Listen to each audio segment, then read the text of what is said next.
disgusting. Okay. Where is it? Oh, yeah, right. Event trigger Q can define list of events. Maybe do custom inspector stuff. Okay. So I was triggering events to do a cutscene. So now I want to be able to have one event that's basically just a chain of a bunch of events. And I could do a custom Unity editor script to make that happen.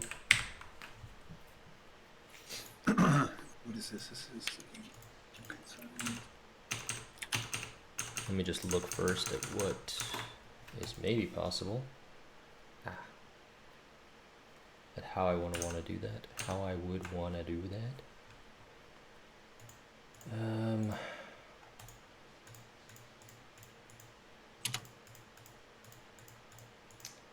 So let's see, you have all these events here. They all have slightly different inspectors. I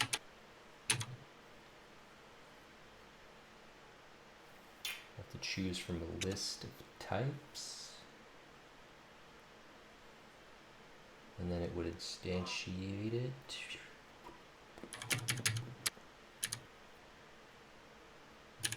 Is that what would happen? Passing the data to each one.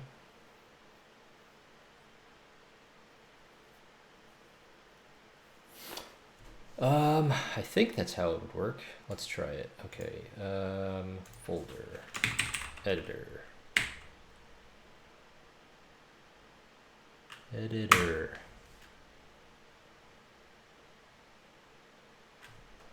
What's happening? All right.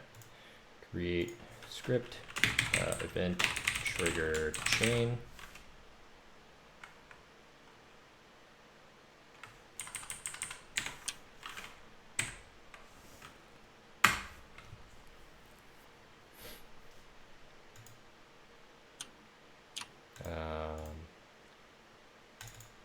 And this thing is going to just have a list of event triggers, chain,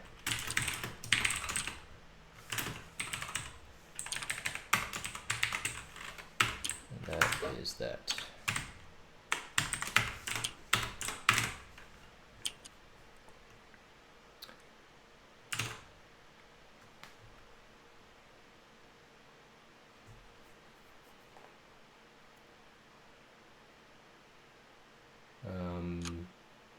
It will instantiate them in the center of the screen or something.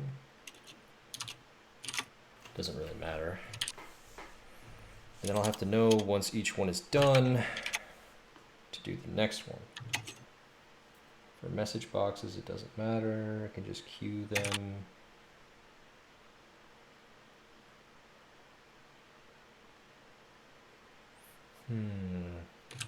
I want them to happen perfectly after another.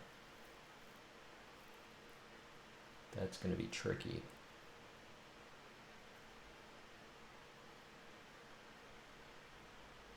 Maybe I will have to time it.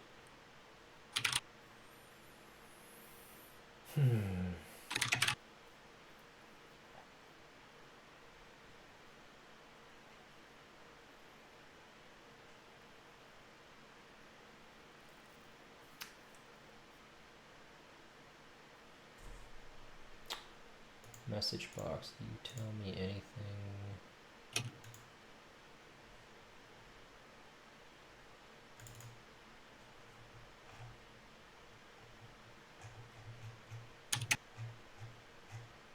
State done. Immediately launches. Oh, its state is done for one frame.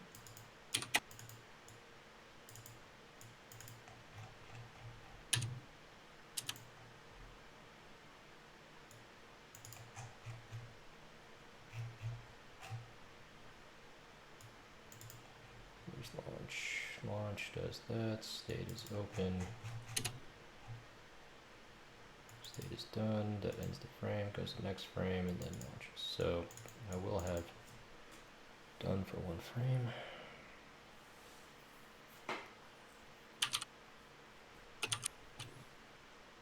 It's definitely seemed a lot easier at first. No big deal.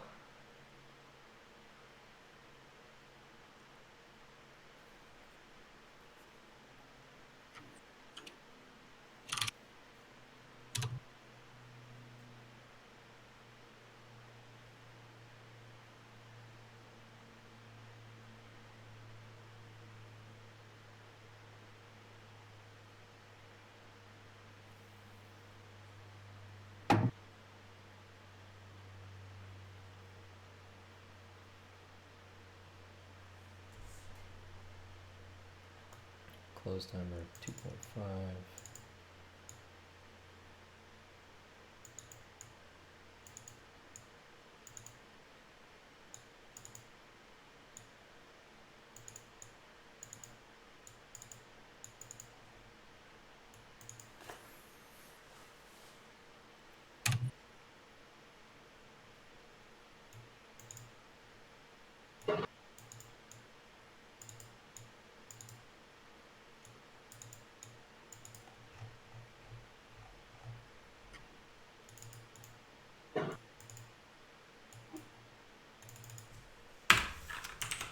Do a lot of thinking here.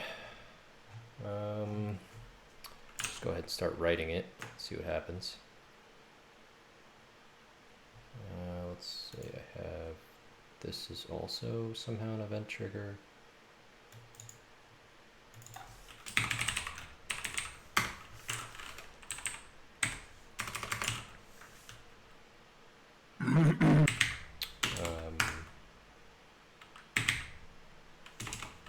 Do date public override updated report done. Doesn't really. Okay.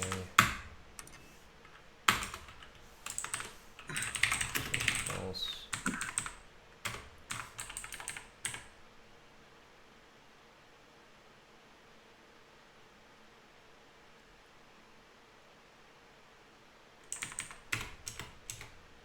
I gotta basically create this game design document for Atlantis. Cool. Because now, since I got those guys helping me, I can like do more of like. I mean, I'm still gonna be doing work, but also organize the game dev part of it. Tired now.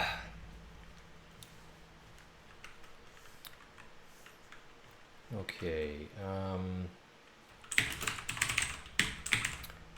Chain dot count greater than 0.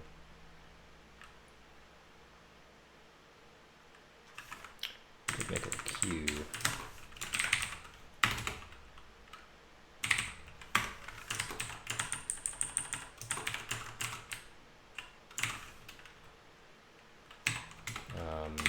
Event trigger equals event equals chain dot d. Oh. Key equals chain dot dq.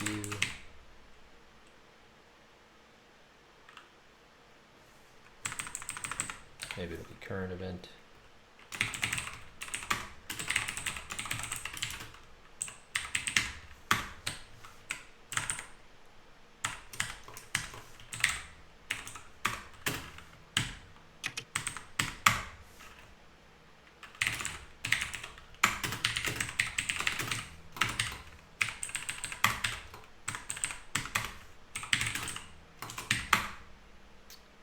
Do the current event, grab it,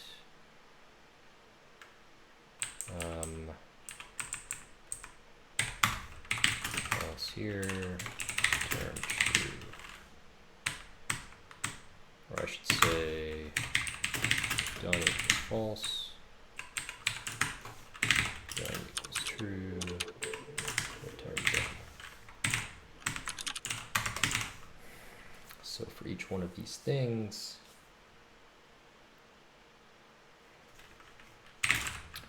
if current event dot,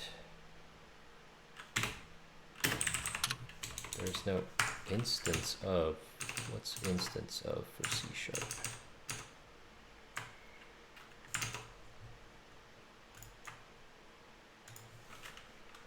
C# instance of.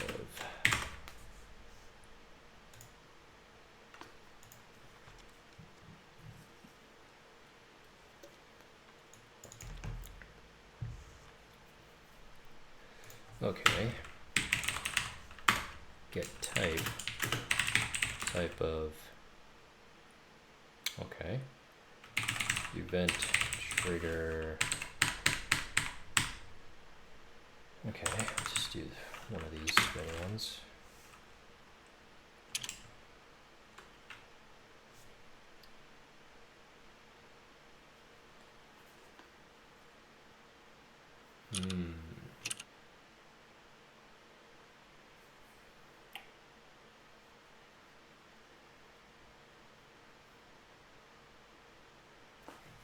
Okay.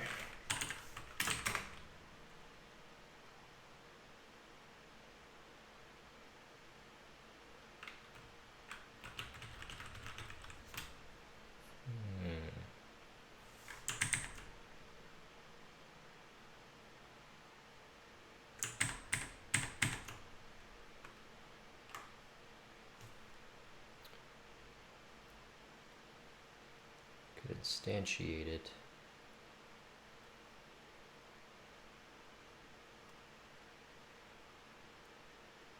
I think that's the idea, and then it just does whatever it needs to.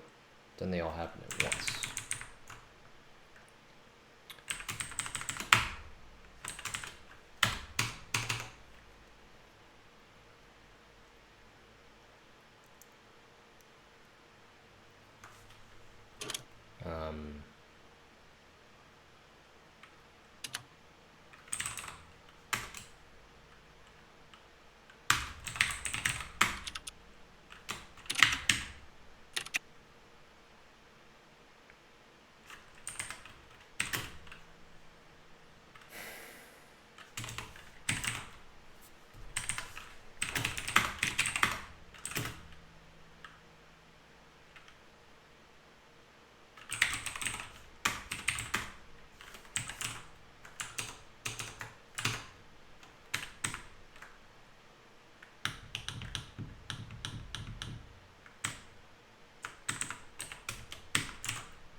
Not sure this will work like I expect.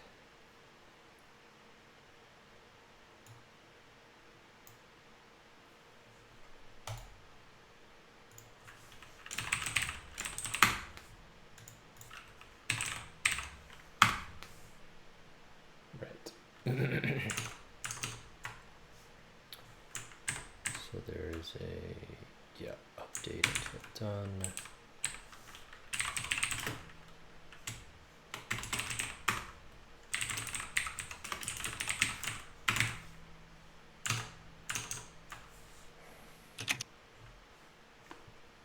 Just can't access that list.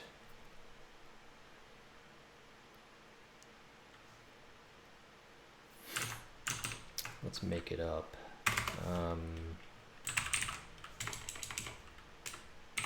Event trigger background slowdown to stop. Event 1 equals new dot.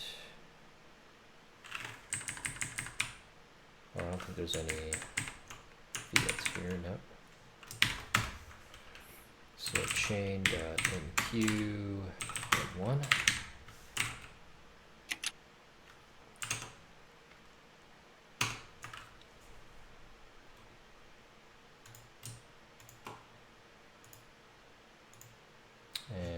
Where's this thing located?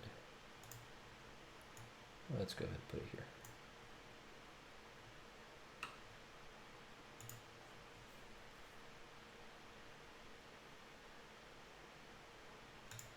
What did it do?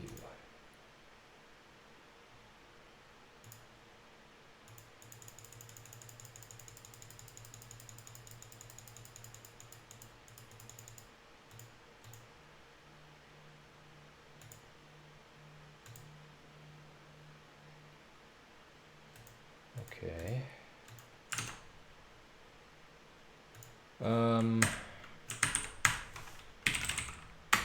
Let's do that instead. Otherwise, I'm not really sure what happens.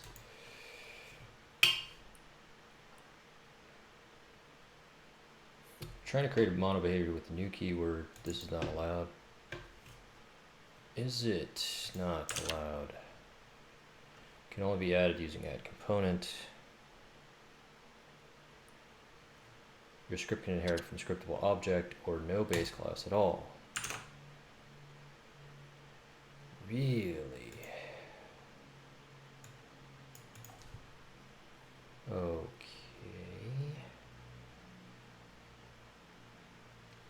How about... Oh, but this doesn't... Oh, okay. I get it.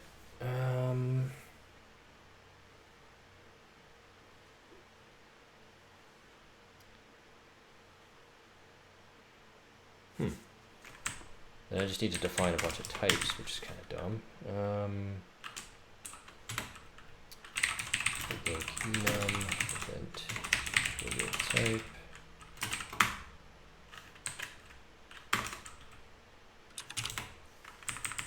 Can I create a queue of these?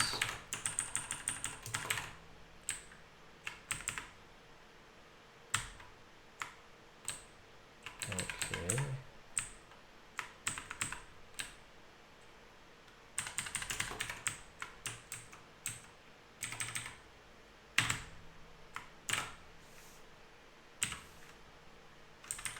Slow down to SOP. Okay.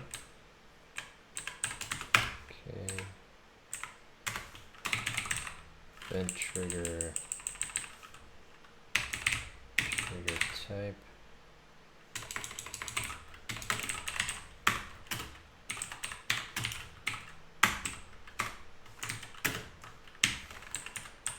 Okay, do that.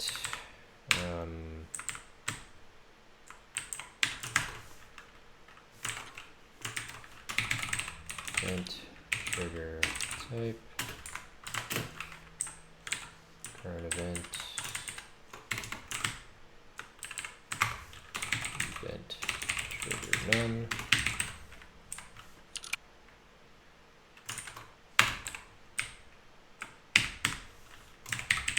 Null or something.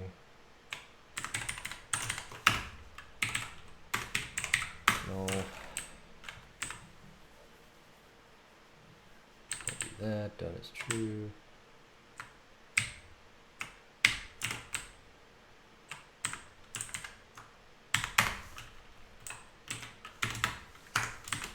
So I always add a game object, any old game object.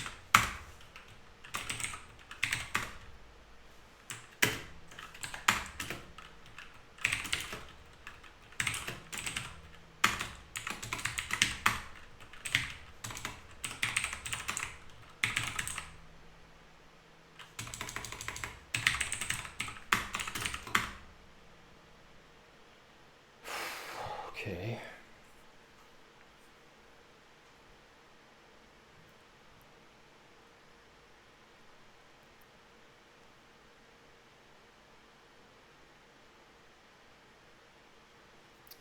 So I already created it though.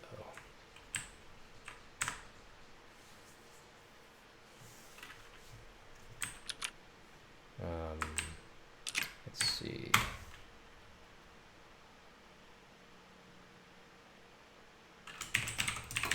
Also, give an object like that.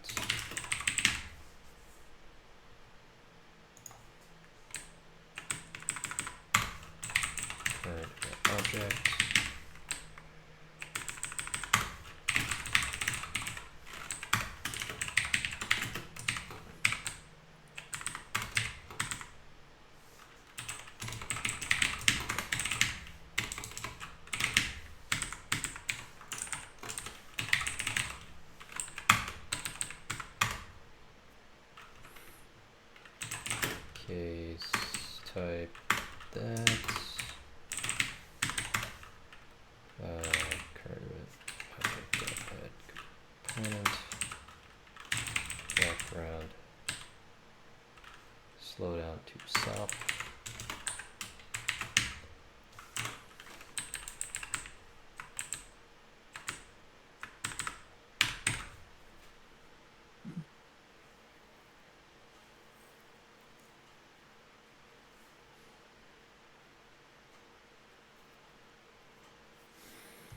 I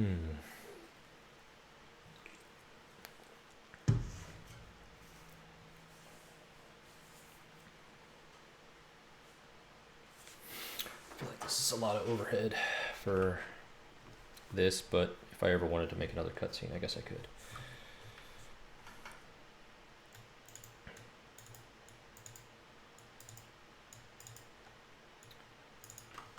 So that's actually enough to make at least one thing happen.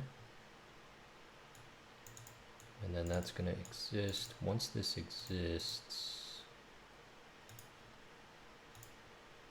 in this situation, I can say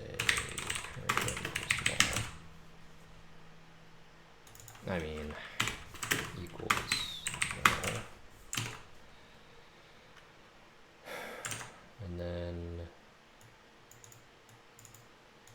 goes in here, goes in there, says thumbs true, deletes itself.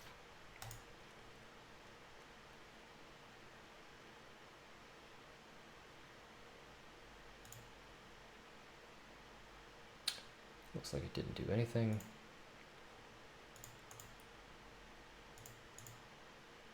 It didn't instantiate anything either.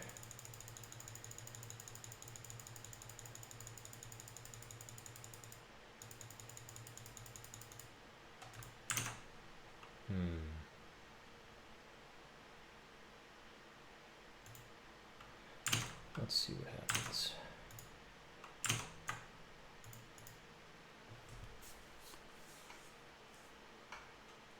Okay, current event.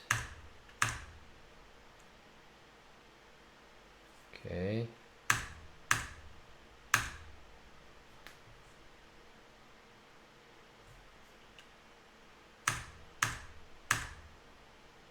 Return done, which is false. Okay. Back here. Huh? Shit. It's not equal null. What? Current event object equals null.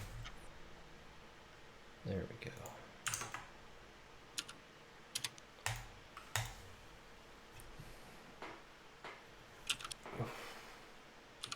Oh, and it did it.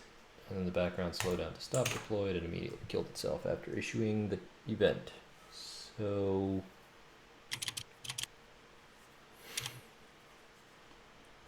I can make it so all of them technically report done. The message box is tricky, but it could work. Let's see.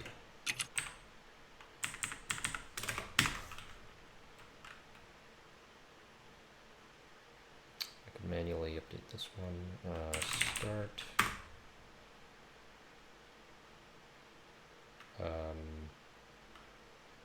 Wait. No. Update until done equals true.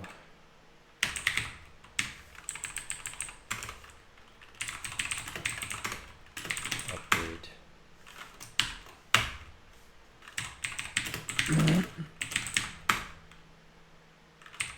If message.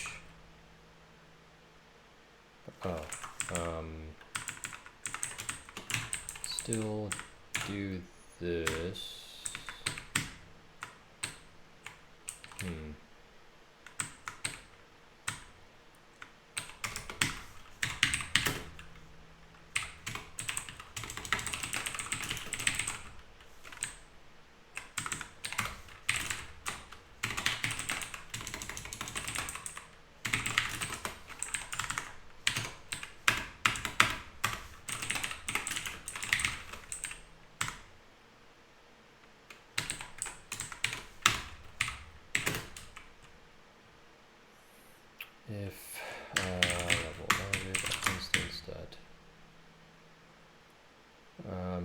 what is it? Speed. Speed multiplier is 0. Return true. Return false. Okay, that's one way to do that one. Set scale. This one immediately just does one thing.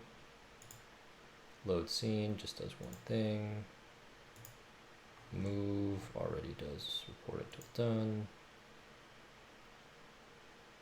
Message box. This one's a weird one. Why does this one destroy the game object? Doesn't the other thing destroy the game object? Yes.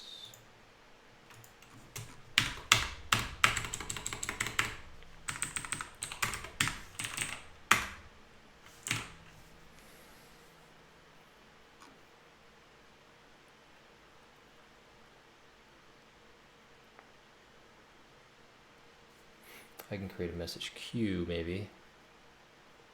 This is getting wild, but okay. Wild, I tell you.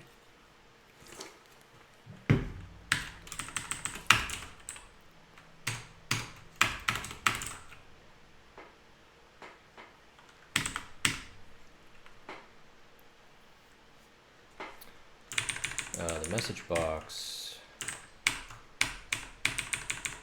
I could make the queue public. And when the queue is empty,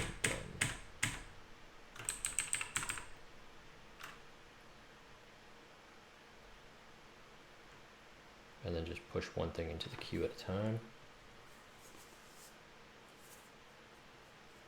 Sure. That's okay.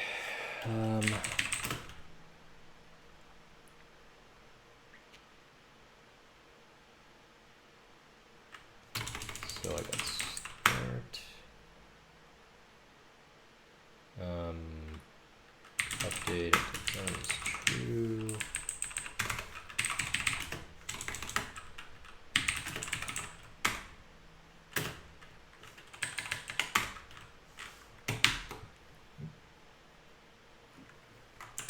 Can even update the trigger to do this.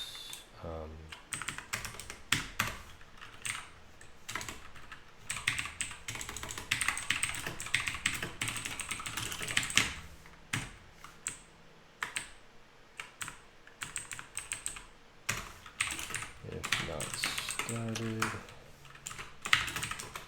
it's going to call start trigger.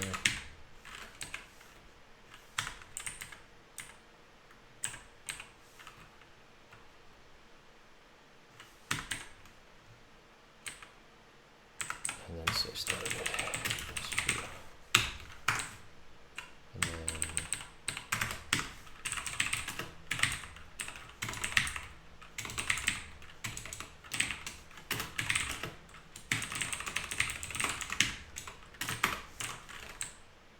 do nothing.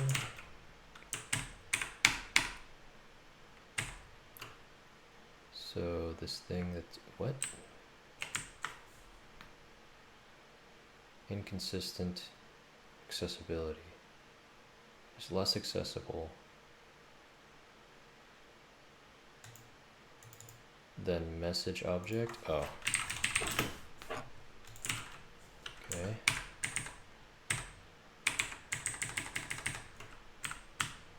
I don't need that started thing. Start trigger, and that's going to do this.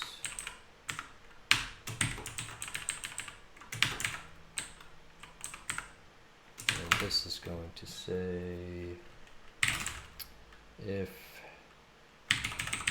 level manager instance message box. Tab twice to insert mbox snippet. Level manager mbox dot message queue dot count is less than or equal to 0, then return true, return false. So that's one message being done. Okay, that's good. Set speed. Event trigger background set speed. That just sets the speed one time.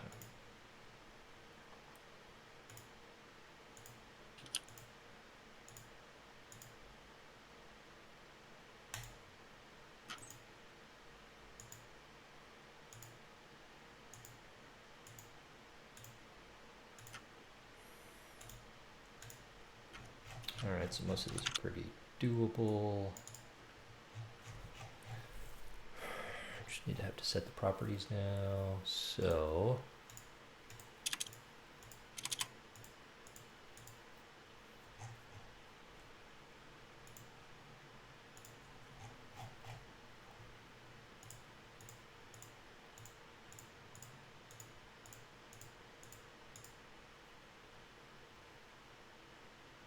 wait, did I do that? Event trigger message box. So it is update until done.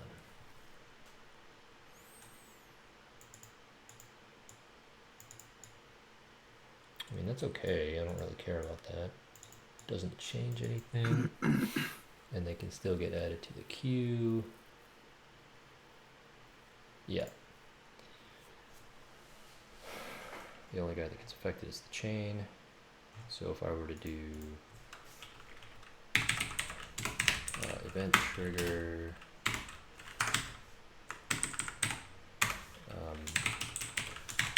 let's see, message box type 0, event trigger type message box. Whoops.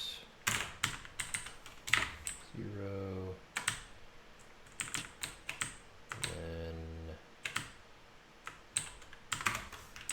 Case message box.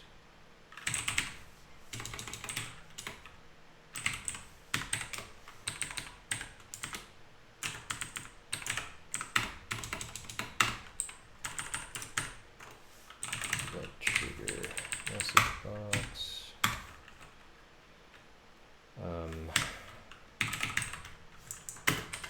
Event trigger message box. Box dot base type equals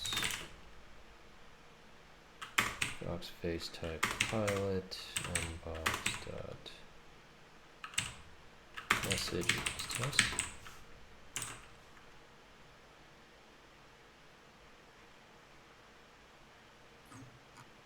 And do I set current event to be null?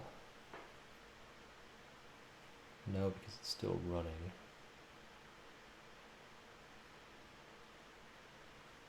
How do I know when it's done?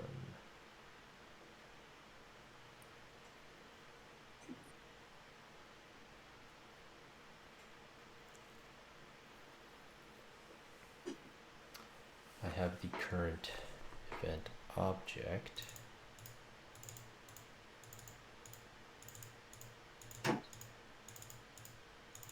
Which will destroy itself at some point.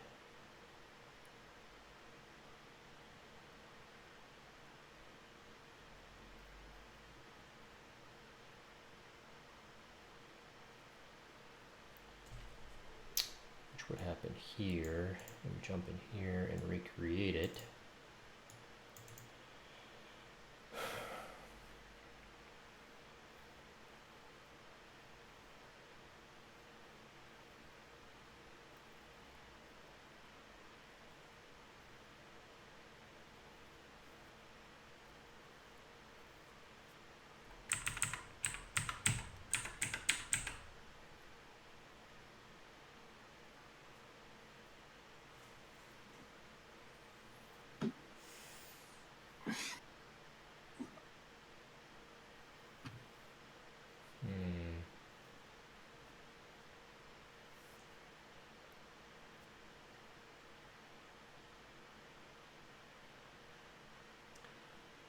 It's going to destroy itself.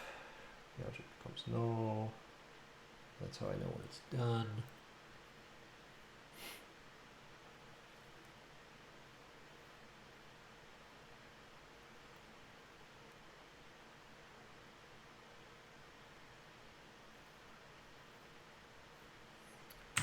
I guess I can be in like waiting mode.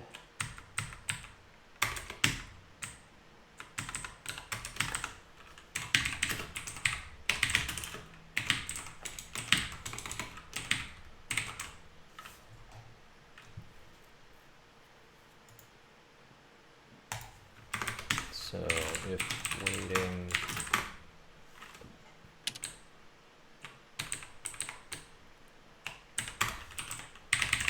waiting is true,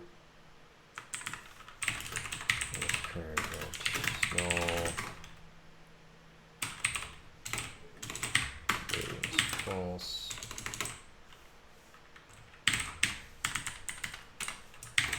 object is null, waiting is false, current event equals null, and that's it.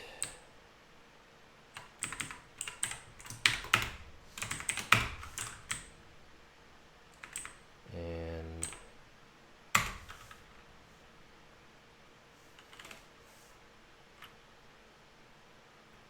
return false, not done.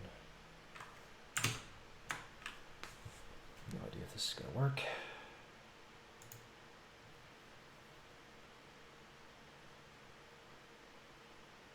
It did not wait for it to get done. It immediately destroyed itself, it seems.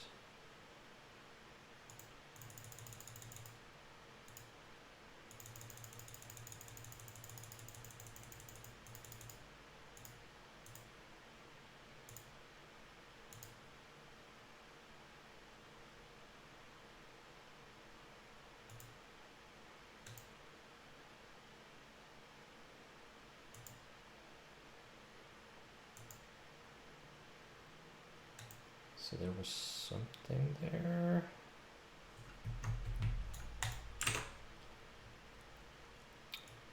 Creating a new game object, event, message box. Probably shouldn't update right away. Let's give it at least one frame.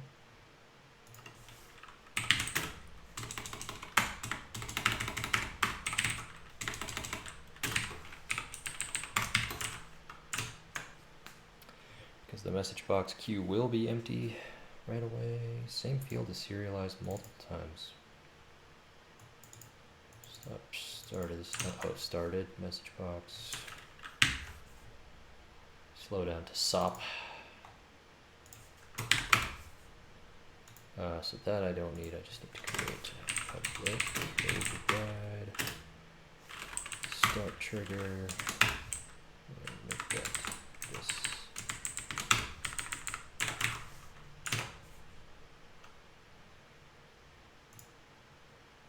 I think that'll work. Okay, still there. But it still did the thing. So, let's see, message box.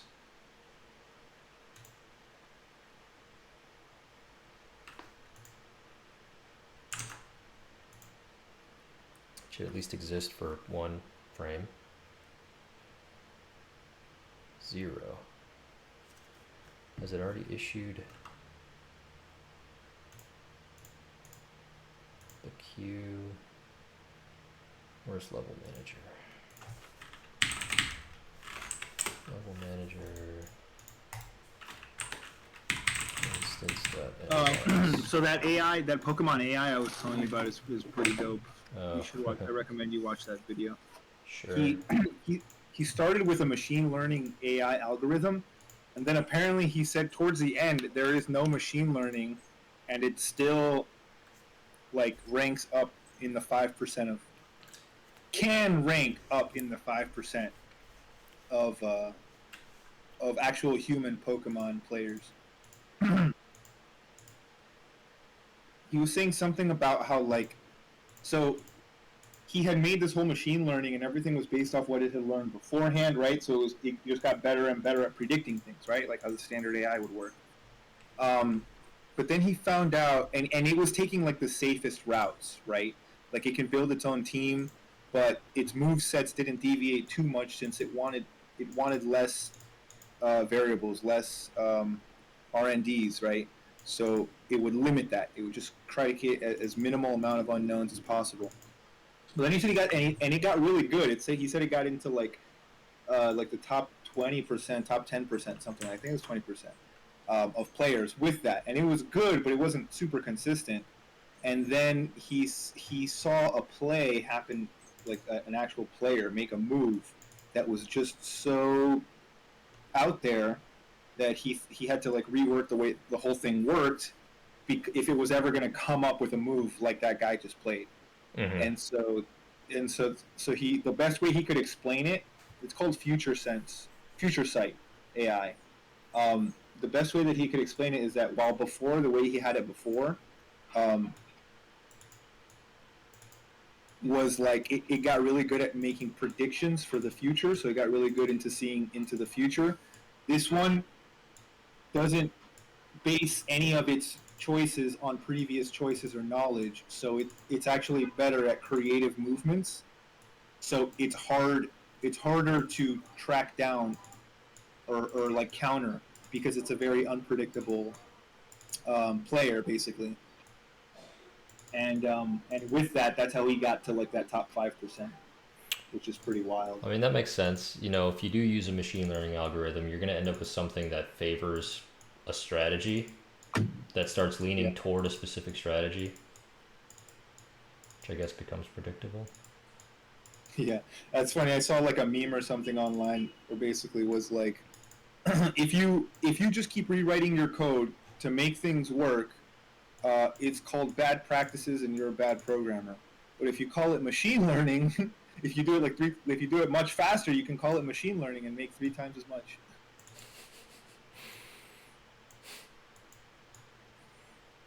It's pretty funny. Let's see. Oh, what if its current message or message queue is 0 and state is done? Where's the state variable? Public state. Hey, Puppet Pal Clam. What's that, Puppet Pal Cleus? Wow, that's so old. It's like those things I would never remember for the rest of my life. How many bonks do you get when you bonk a bonk? That's the kind of stupid shit. I love those shows though. Dexter's Lab, fucking classic. Jenny.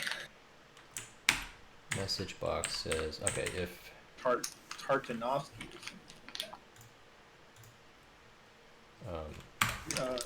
Do we have anybody in El Chato? Nobody yet. I actually saw David Winsand's earlier. He was actually doing his own stream, so should go crash that. Winsand, my man.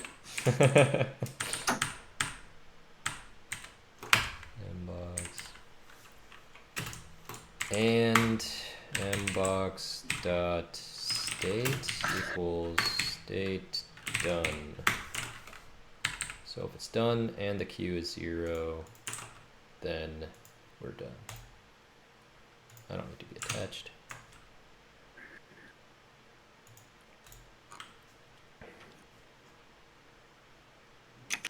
Still going. Done and slow down. Nice. Okay. So I got the message box done. Issue. Okay, so that's my chain going there. Now I just need to find a way to read the data from that.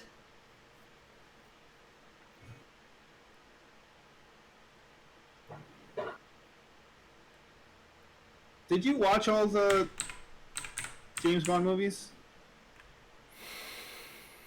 No, not at all, man. Shit.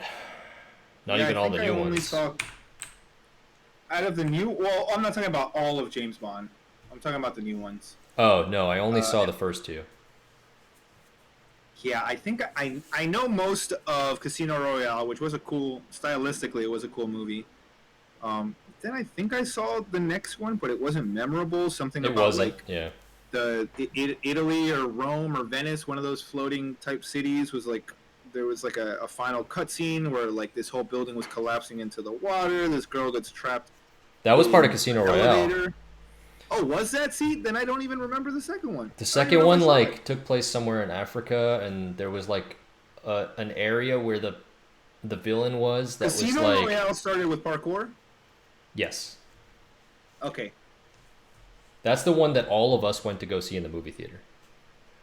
yeah, I mean that one was pretty epic. It was like the first badass James Bond. Yeah, the first new one. Not that Pierce Brosnan Well, wasn't badass, but You know what I mean, though. oh Pierce yeah, Brosnan is probably the most quintessential post James Bond, where he's a very handsome guy. He's very smart. He's quick, but he's not. When he fights, he doesn't do strength no, no, related no, no. stuff. It was like the first one that was post the Jason Bourne era when like all the action movies started doing this like heavy fight choreography Yeah, with yeah, yeah, like crazy exactly. stuff going on.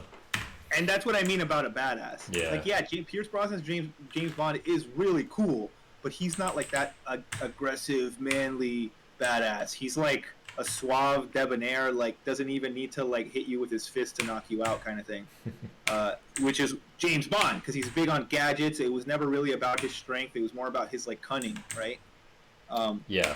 and with Pierce Brosnan, you kind of get it, right? Like, oh man, you could totally tell that that guy's probably really charismatic, probably gets away with a lot of stuff, is really good at like could be possibly a con man.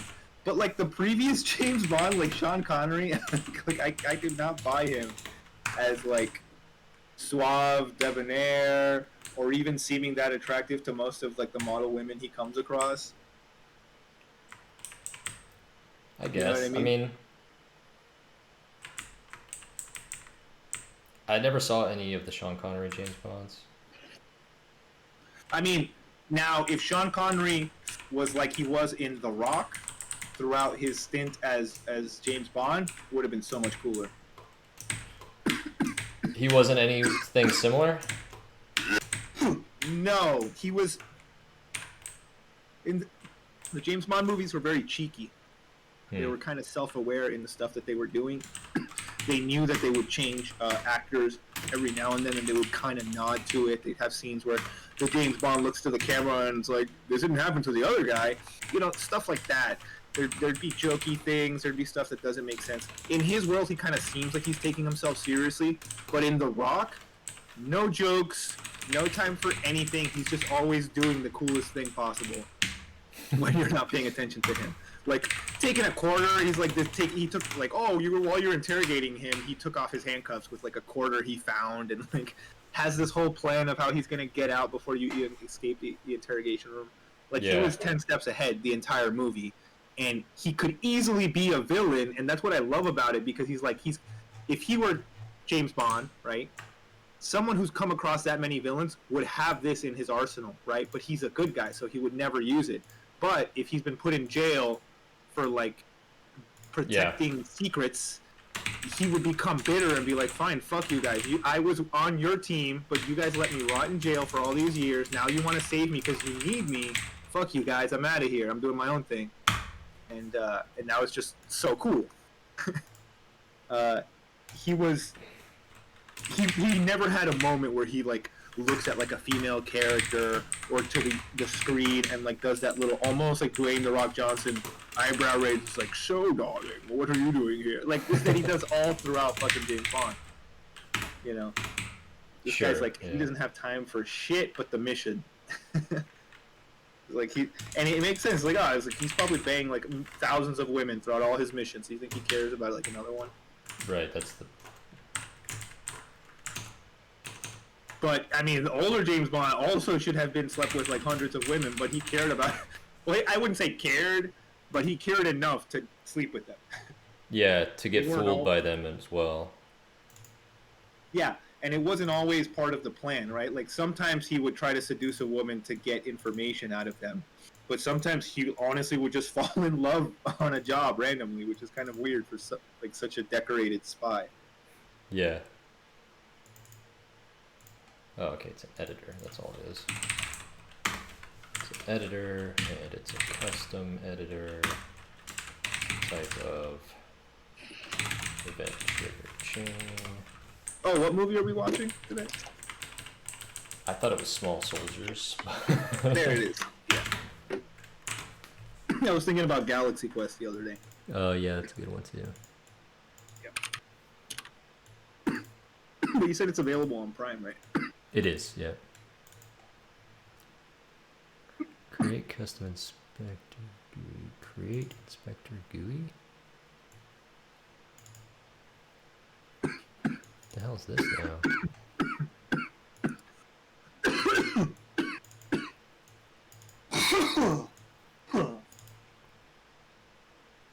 If you select a game object component, Unity will display default inspector.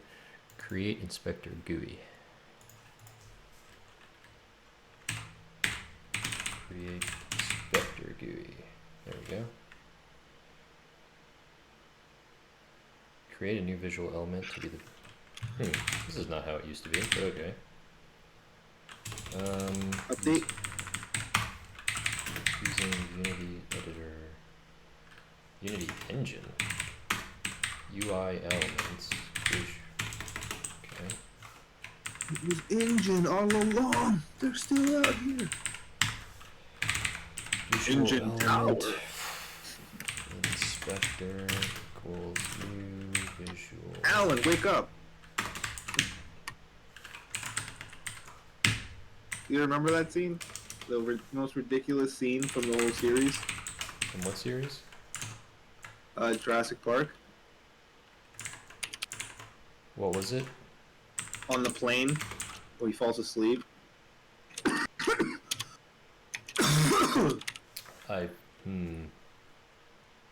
Oh yeah, and the Velociraptor's talking. Yeah.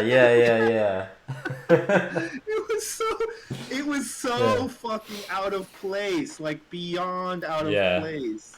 So not a Jurassic Park movie. Nothing. The only way that would have made sense is if later throughout the movie, like he had like a Green Goblin thing where there's like a Velociraptor in like the woods, like you're never gonna find him, Alan, and then you just hear like, and it like scatters away. It's like go away. He's like going crazy. That would have been cool. That would have balanced it. This is dumb. UI toolkit? What is this?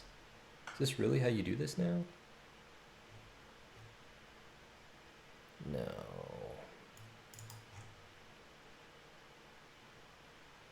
Wait, what is this? If you use UI toolkit to create editor windows. What is that? There's a UI toolkit now? Oh man.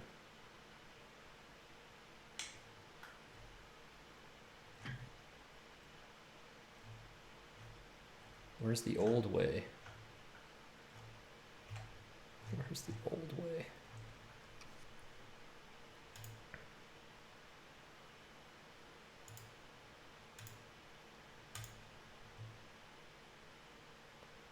Extending the editor windows, property drawers, custom editors.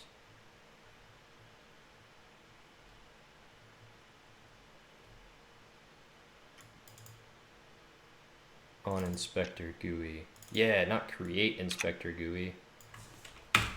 On inspect. Where is it? GUI, rich and chewy inside. Wrappy inside, roundy outside. That's good. Darn tootin'. That's the real big Newton. Oh, it's not. What the fuck? On inspect. Oh, God damn it. On inspector GUI. Okay.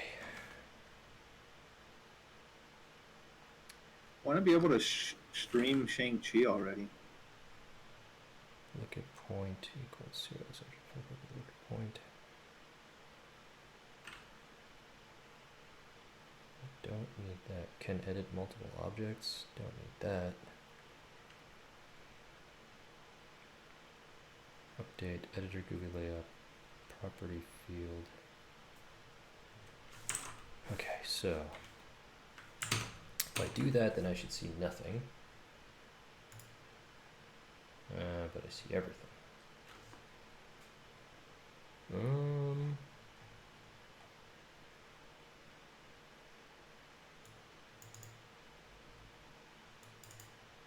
Serialized object.update.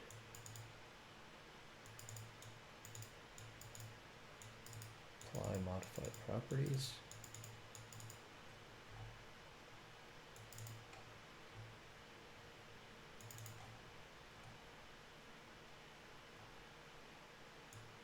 Scene GUI.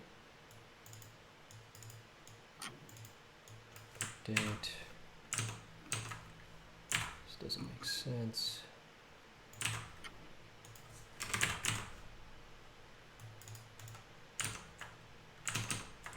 First of all,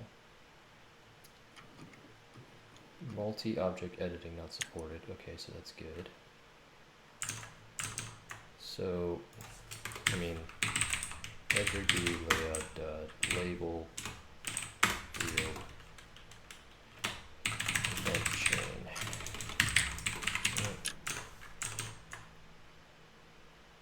I have to put something. Nothing shows up. Editor. It's supposed to go in an editor folder.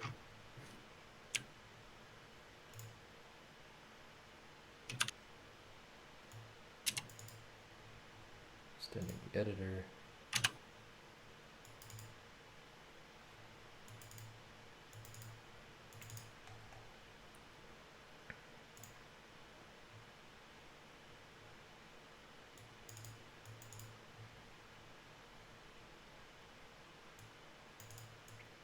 Attach the script, create a C# script, name lookup point, dash script scene.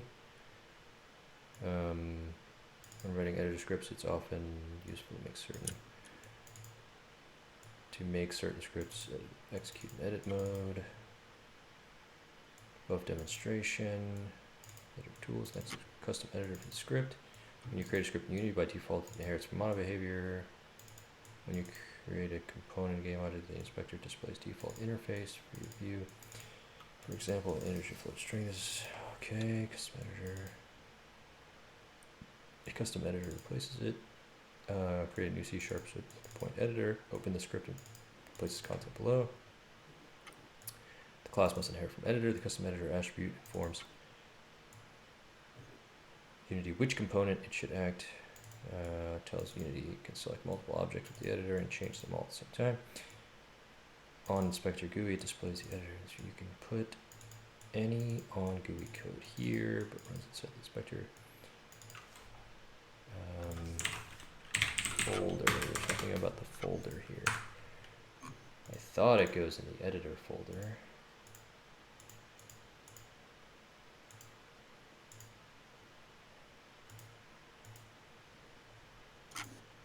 Oh, wait. Oh, now it changed it. What the hell? There we go. I don't know why it just suddenly worked. Okay, so now I'm gonna start modifying some properties. So let's have an add button.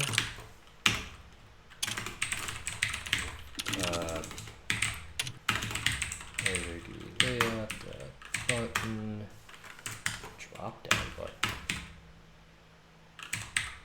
What the hell's button? Make a button that reacts to mouse down for displaying your own drop down content. Oh, it's not editor GUI layout, it's editor utility or GUI utility.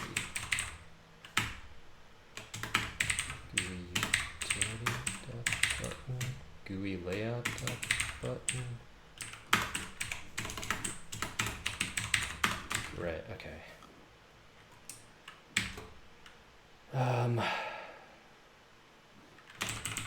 Add event.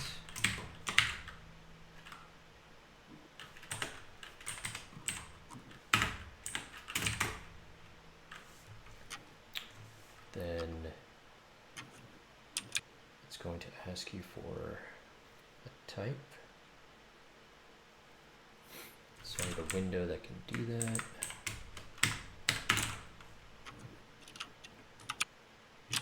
Just need a type selector.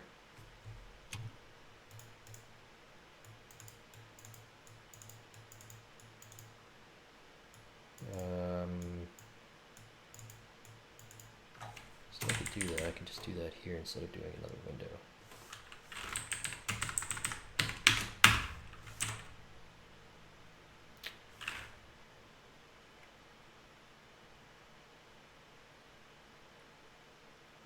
Yeah. So there's string. Array type values.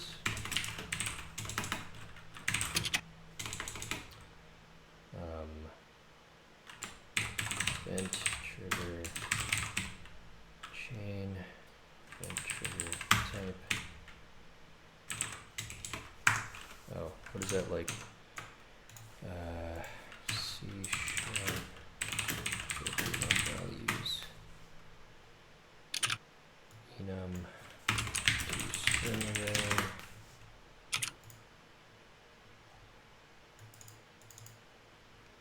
Right. Enum dot enum. So there's a different enum. System.enum.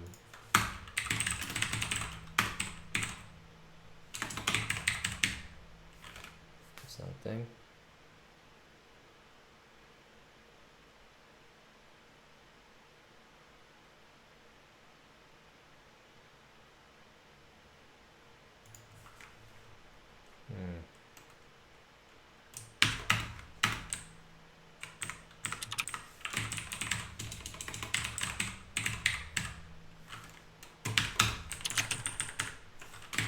Okay.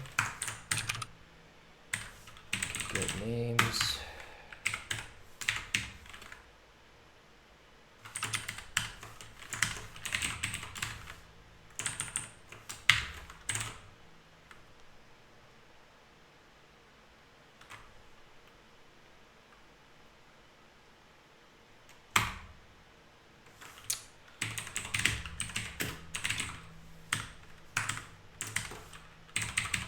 Enum names.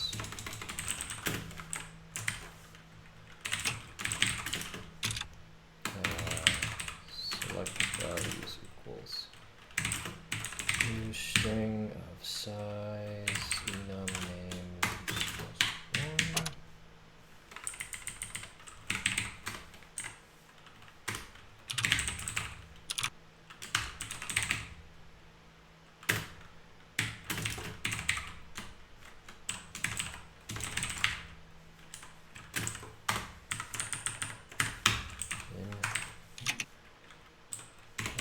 Select values.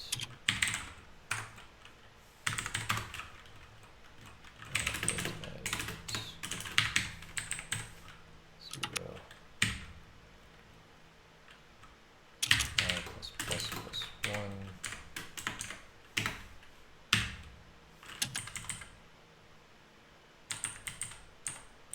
That looks weird.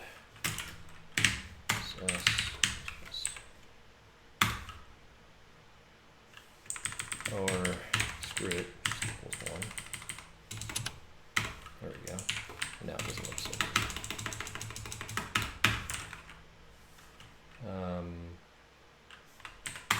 And then select values 0 equals create new event.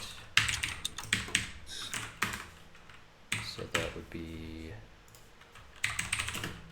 drop down. I forgot what that's called.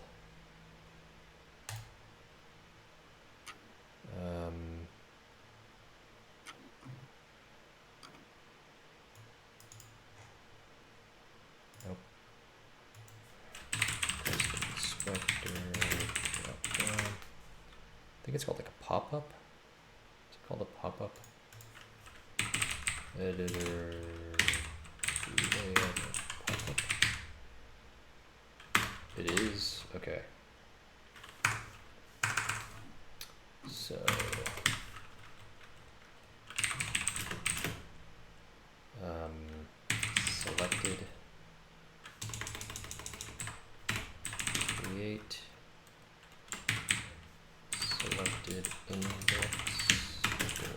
one. Create index. Create index.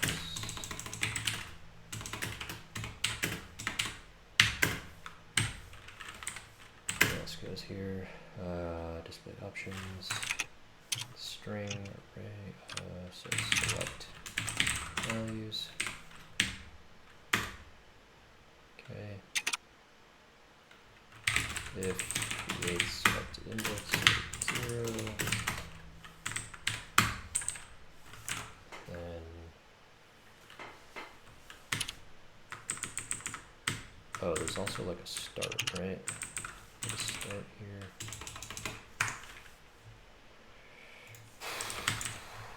What is it? Or actually, what I can do is let's call it. I don't have to do this. I don't have to do this.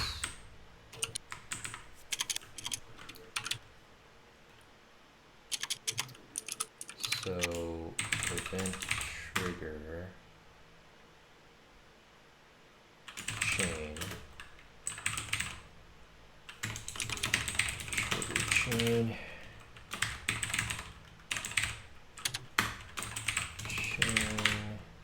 serialized object. That doesn't work. Serialized object representing the object or objects being expected.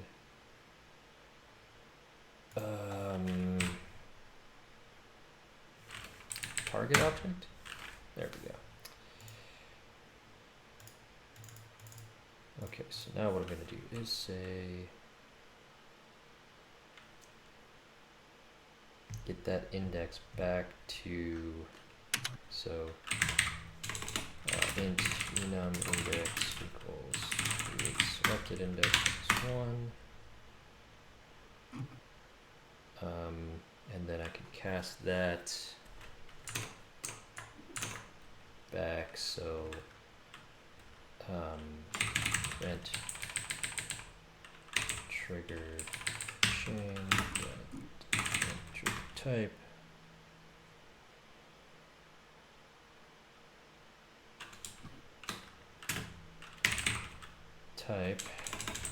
create type equals trigger chain create seconds. Nice. So that's going to map back to that, and then I can just say trigger chain dot create.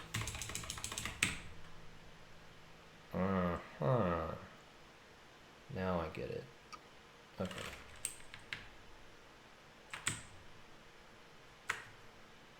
So I do have to make custom properties. I guess that's fine. I could just use a dictionary. It's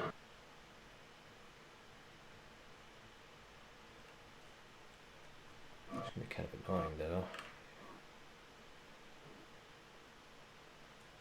Oh no, because it has shit.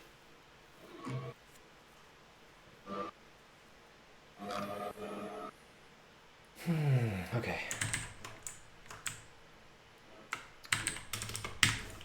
This is kind of annoying. Public class event trigger data.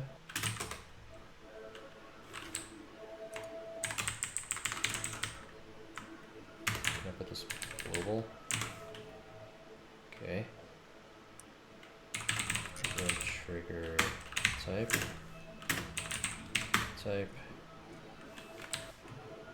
And it's gonna have this. Whoops.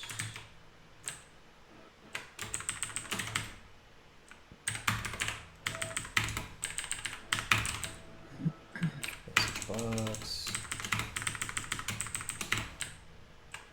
That, and then what I'm really gonna have now is event trigger data.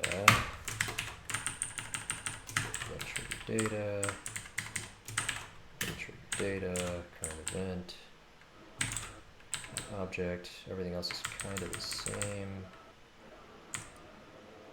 I can actually set this to null.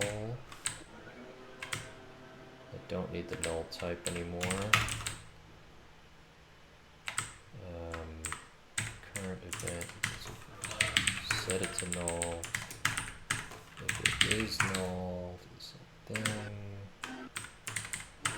So this is actually current event dot type. Okay.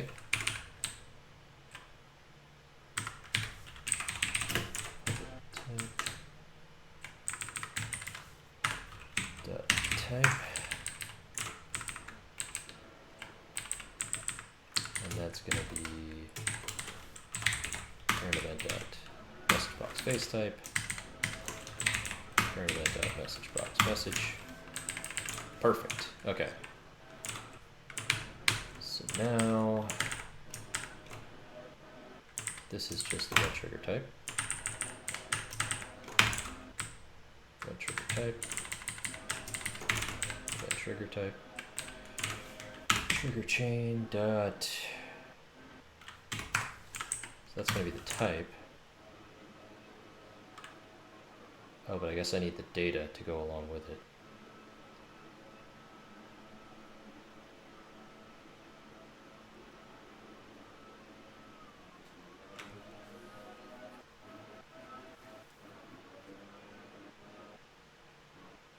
Oh, why am I making this so complicated?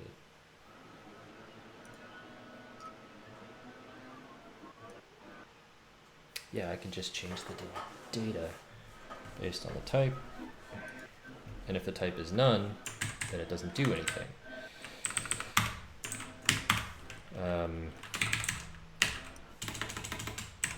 So I will have a null.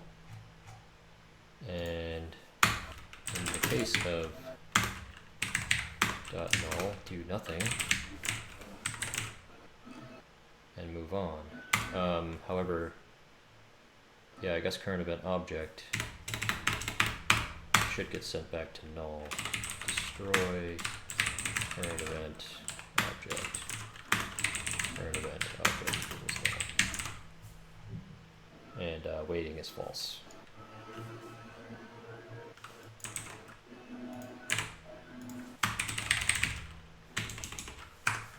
Oh, but either way, if waiting is true, if that's null, waiting is false. And it goes on to the next thing, but whatever. Waiting is false. And I can just drop that down to the end. Other stuff. Okay.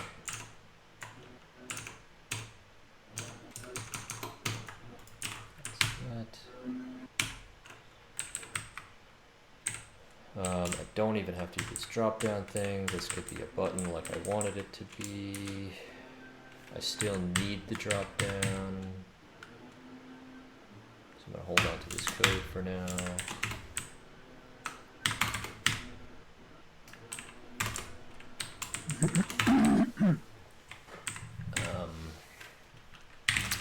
If editor GUI button. What? Man, that leaf blower. I know. You think it's rough for you, man? I guarantee you, I hear it louder. I know, but it's like it's consuming all the audio. Consume. GUI layout dot button. There we go. It's the best I can do. That's pretty good. I don't hear it anymore. So create new event. It'd be funny if like now he just left. Yeah. He's trying to get your attention the whole time, and he's like, ah, damn it. When you close the window.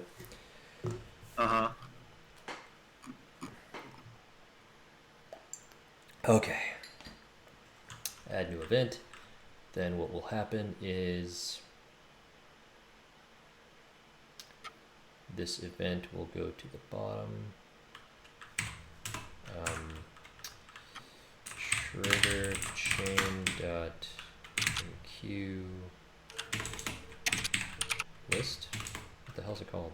Chain dot enqueue this thing that I'm going to create. Event data. Event trigger data.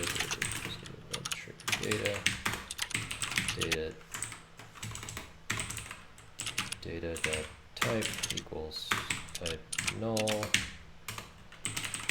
data, and then that's it. Enqueue the data, and then for loop for each, or I'll just do for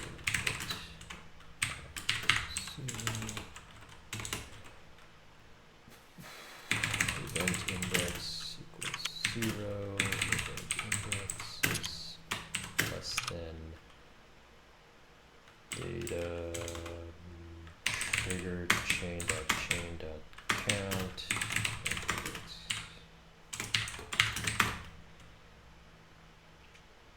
So event trigger data equals trigger chain dot get peak. Oh man, can't get a specific index.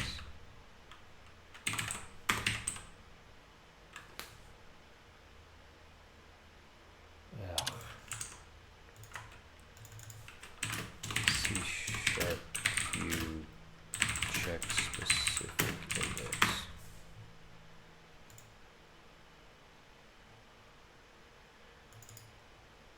Peak returns the oldest element. Capacity as elements are added. Accepts null.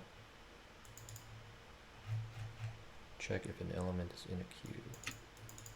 Contains. Oh, that's kind of annoying. Alright, I just won't use a queue then.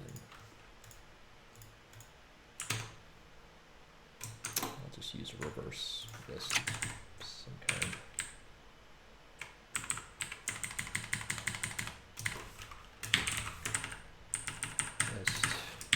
List.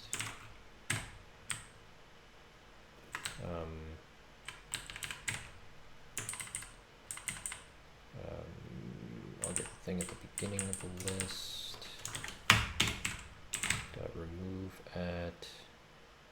And it doesn't return anything.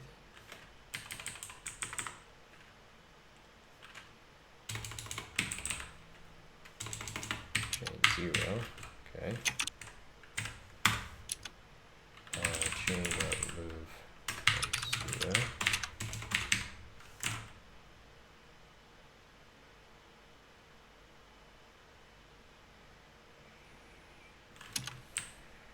I could just create the current.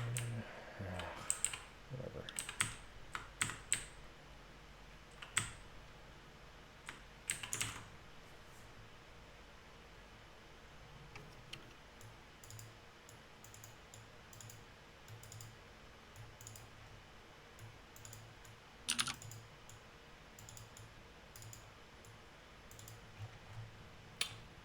Okay. That's fine. I just always have to insert them at the end. Yeah. Okay. This is not just in queue, this is just add.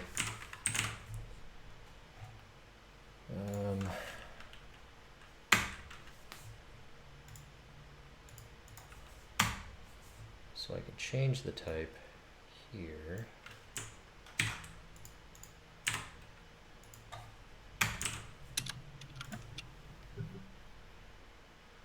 I don't need this guy here.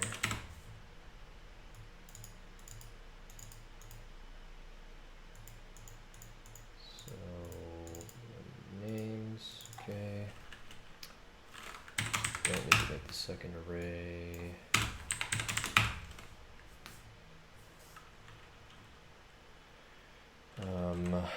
Let's see. Int initial select equals data type int.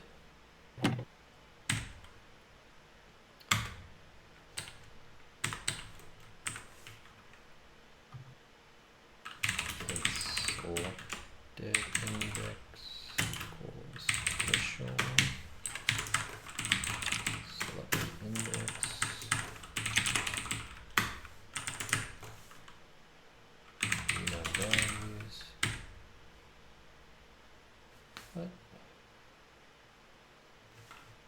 enum names.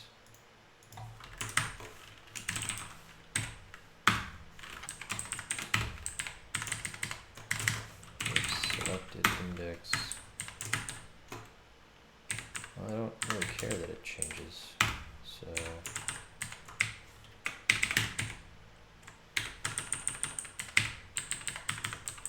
I can always just set the type from that.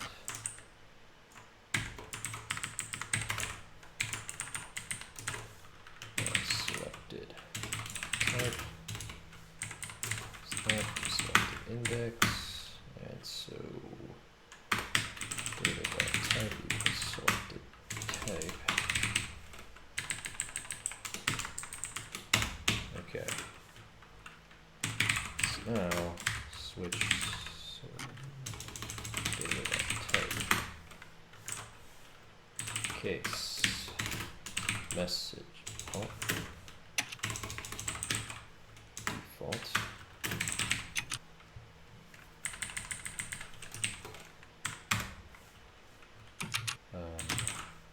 Case null. Also break. Case message box.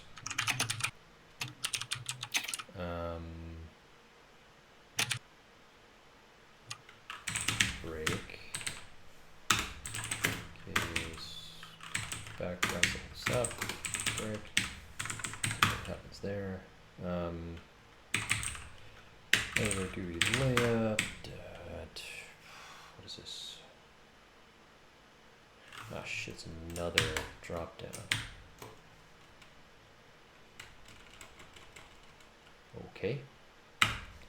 Guess we do the same thing here. Except base type names. Message box.face type. Selected face type index.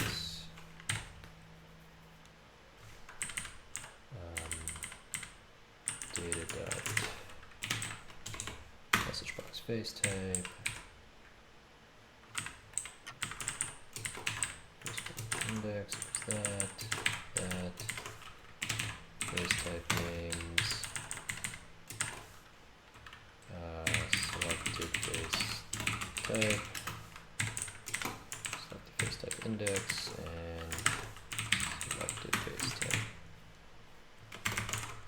And that's actually face type. Face type. Okay.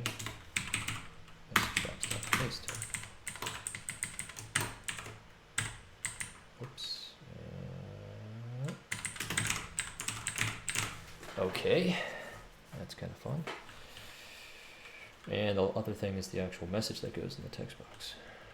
So data.message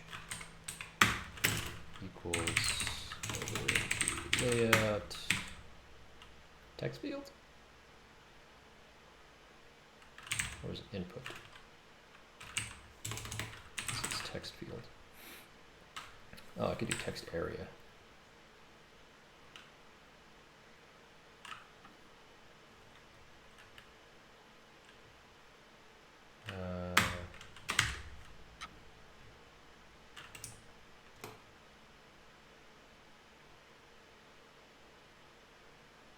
Do text area. How does that work?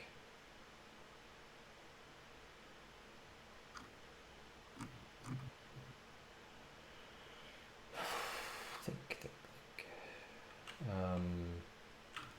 Oh, it'll just be data.message box. Right. And then I can do editor, do layout, label, set message, and editor, do layout, label, field, face type. Whoops.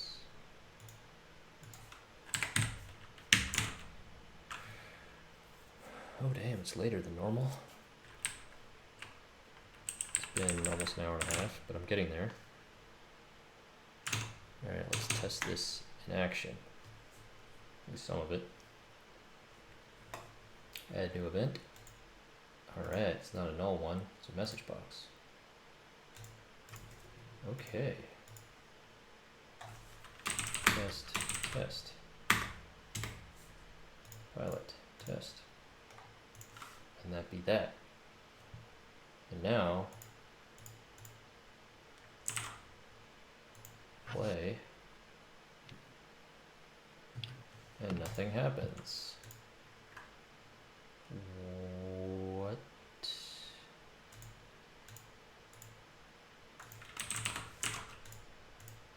This doesn't save.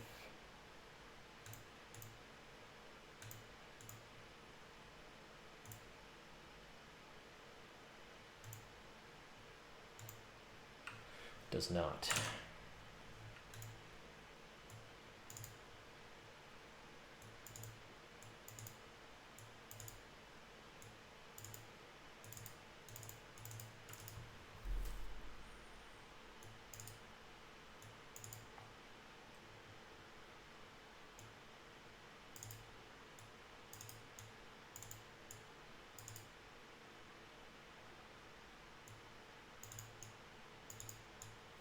Oh, it also. How's your task going? Not bad. I just realized something. I'll have to change. I'm gonna crack open a beer while I finish this up. Good plan. Instead of removing from the damn list, even though this is only removing during play mode. So, I mean, it shouldn't really do anything. Really. Shouldn't really do anything.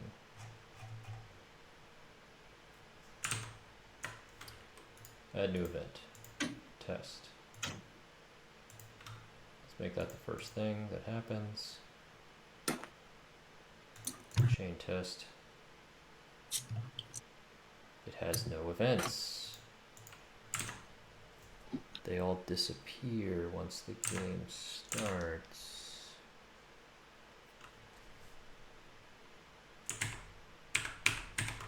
Oh, remember that freaking console log that kept opening up and closing that I told you about?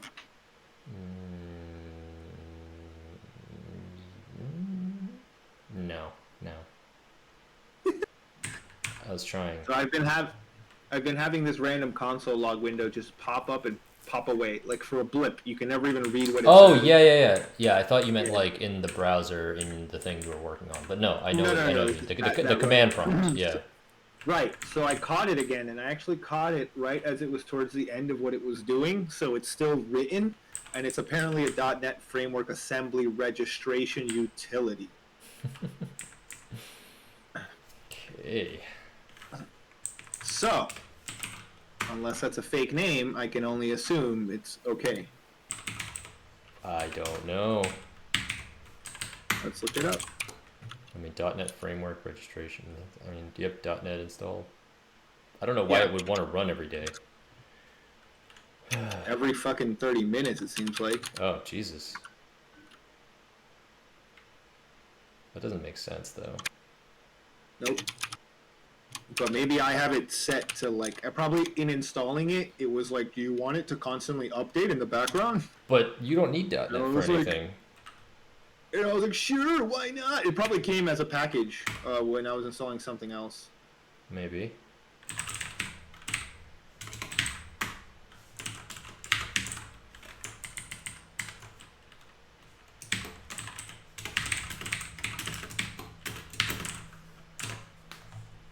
Ow.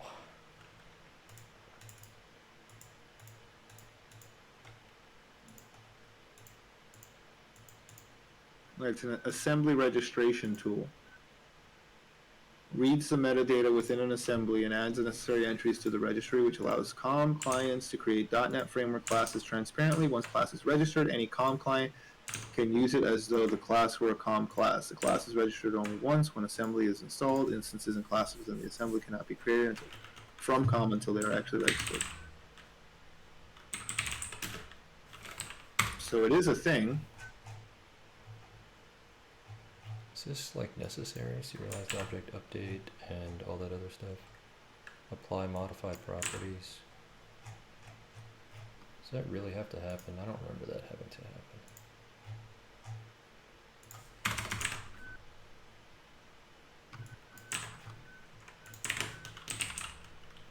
Apply modify. See it being used and never. Oh, apparently it's a normal problem. Oh, so it is a problem. Yeah, but there's a known fix, which I'm gonna try.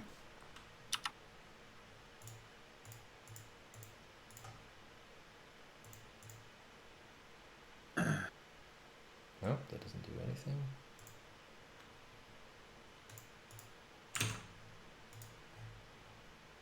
What the hell is going on?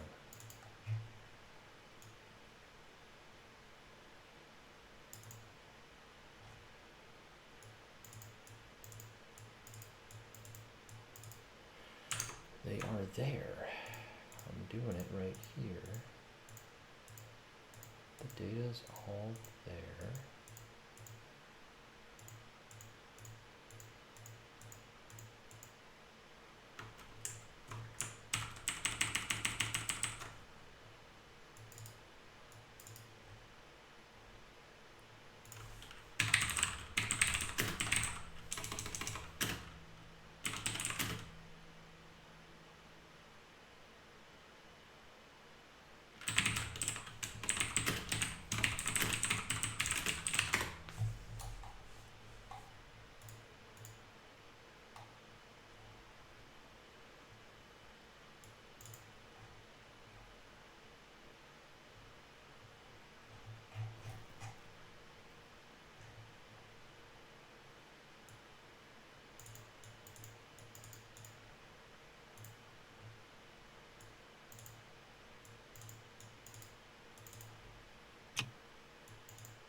Oh, okay. So it's a serialization issue. So if you want to do that, it has to be serializable, supposedly. I will go ahead and do that. Should I serialize this? Can I do that to an enum? Yes, I can.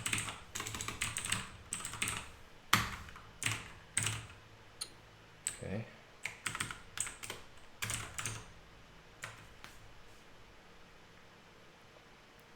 That all gets deleted. And press play. There it all is. And it doesn't move though. That's interesting. Why wouldn't it move?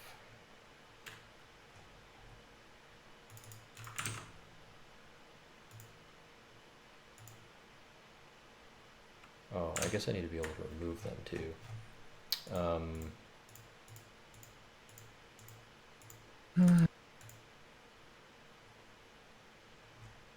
So let's see here. Don't trigger data. Data to remove.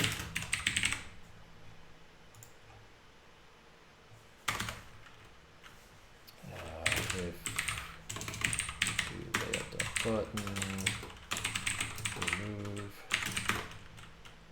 data to remove equals data. If data to remove is not null, then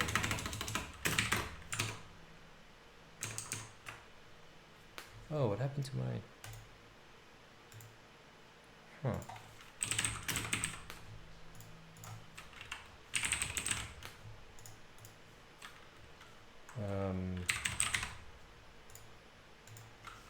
my tags got erased. Oh well. So let's trigger chain remove data. Yeah. Shoulders popping like crazy.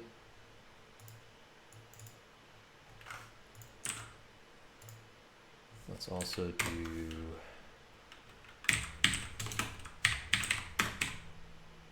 space or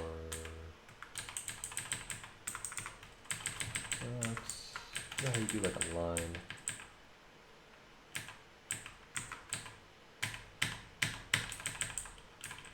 That should be like a simple one. It's not.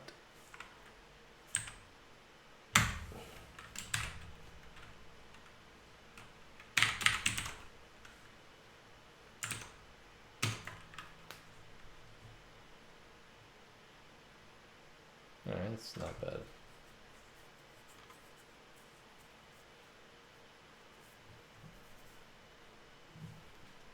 I guess I can name them if I want to. I won't.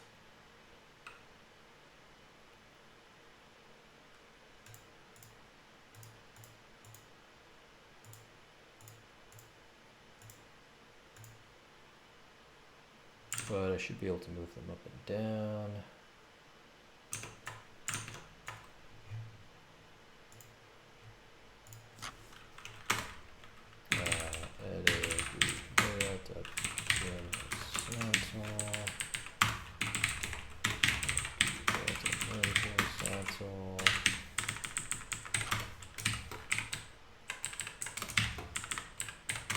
Edit that, and then we'll do an up button.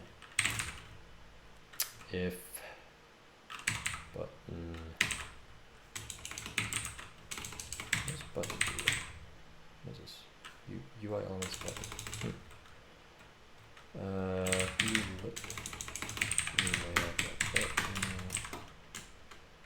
Let's say this is up.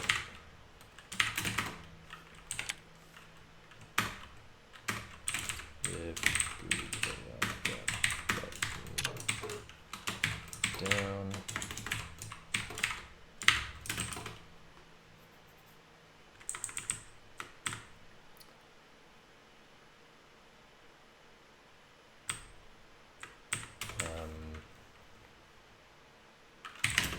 And move to index number 1. Move to index. Oh, I can also say if then index is greater than 0, then I can move up. If event index is less than chain count -1. I can move down, move to index equals event index +1 -1.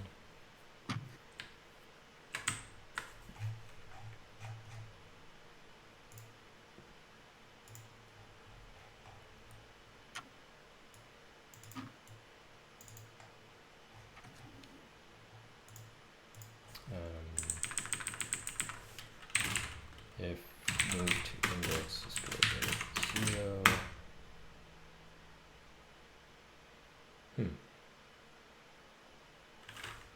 That's a good question. Which one am I swapping? Move from index 1. Move from index equals index.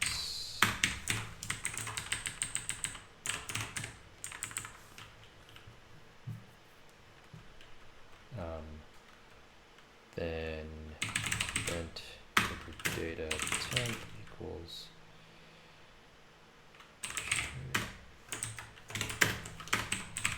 chain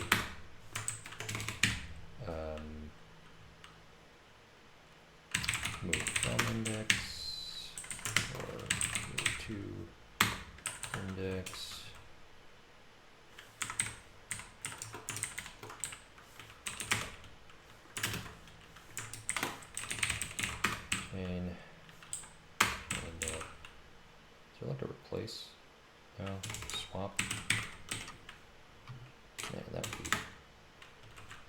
Such a useful method right now. So, oh my god. Chain. Move to index equals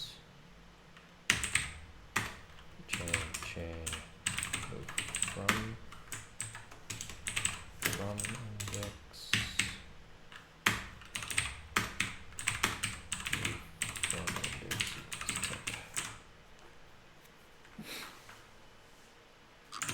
Okay, that'll do some swaps.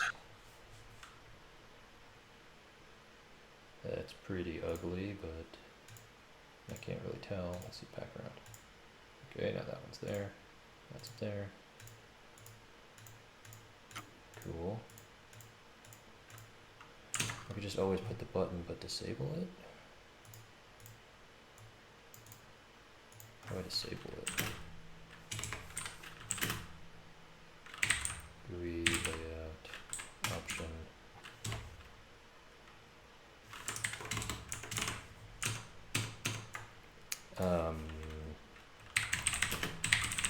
The inspector disable button.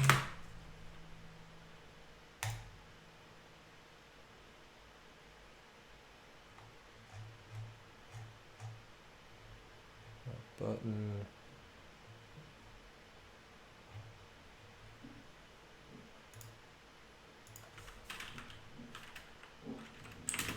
GUI layout. What? Dot disable.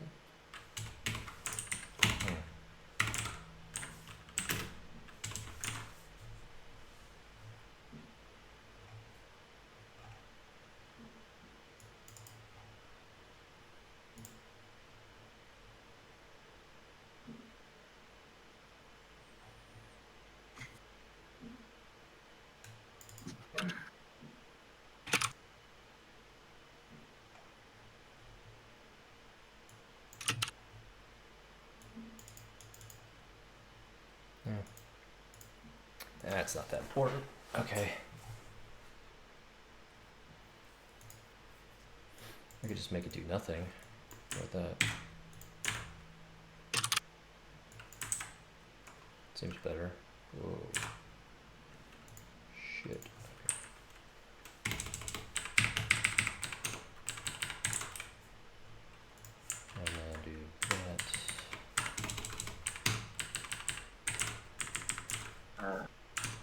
Oh, excuse me. Jesus. Oh, wow. There's that beer. It's like I got possessed for like a second. Do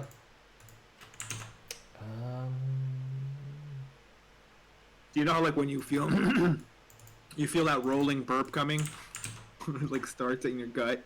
Oh yeah. And you're like, oh, here it comes. It's like this can't go down any further. Okay, that's good. Oh man, this is looking really weird. But okay. She said, hey-ho. Okie dokie.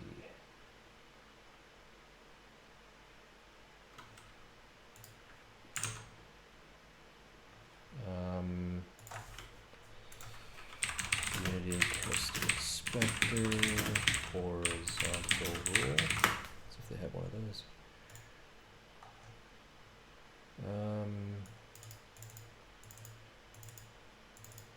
Horizontal line. Editor GUI layout utility horizontal line. Oh no, they made it up themselves. Draw rect. Some height.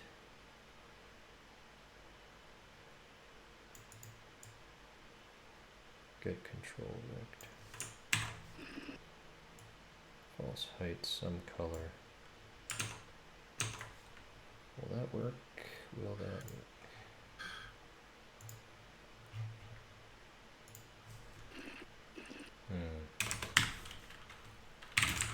If event index 0.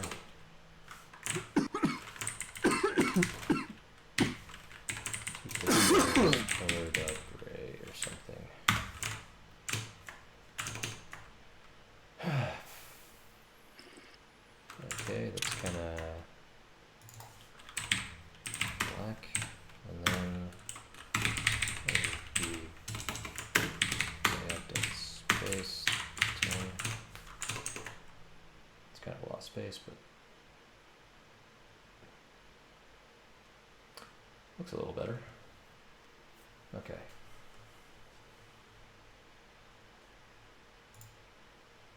Okay, now what do I really want to do here? I want to say, I want to test out my theory there that I can do that. I can remove this guy and say testing yo. And then he says testing yo, and then the background stops. But it's also not moving. Why does it not do the thing? Did I do something? Maybe this, oh, I overwrote the awake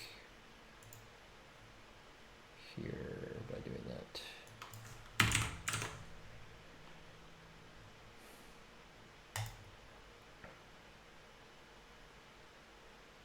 That, and then slows down, stop.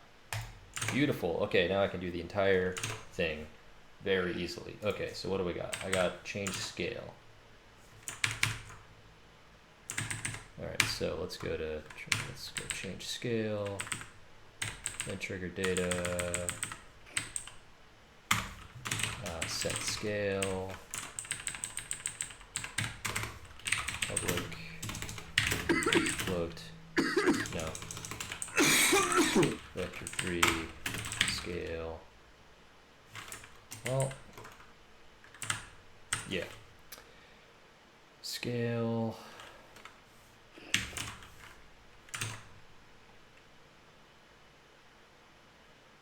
what else do I have?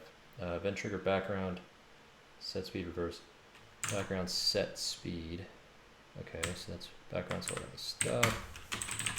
Background set speed. So public float background set speed, background speed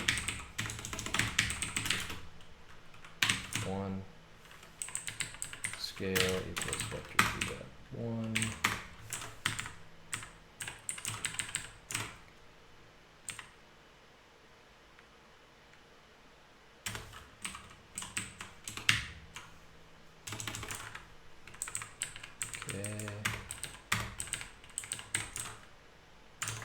I gotta do message box, slow down to stop, got that one. Wait a second. Call ship function. Ooh, shit. Okay, fine. I need a ship. Okay, so ship function,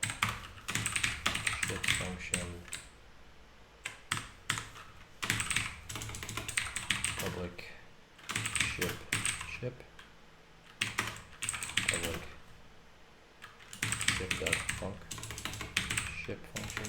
What the hell did I call it? Ship function.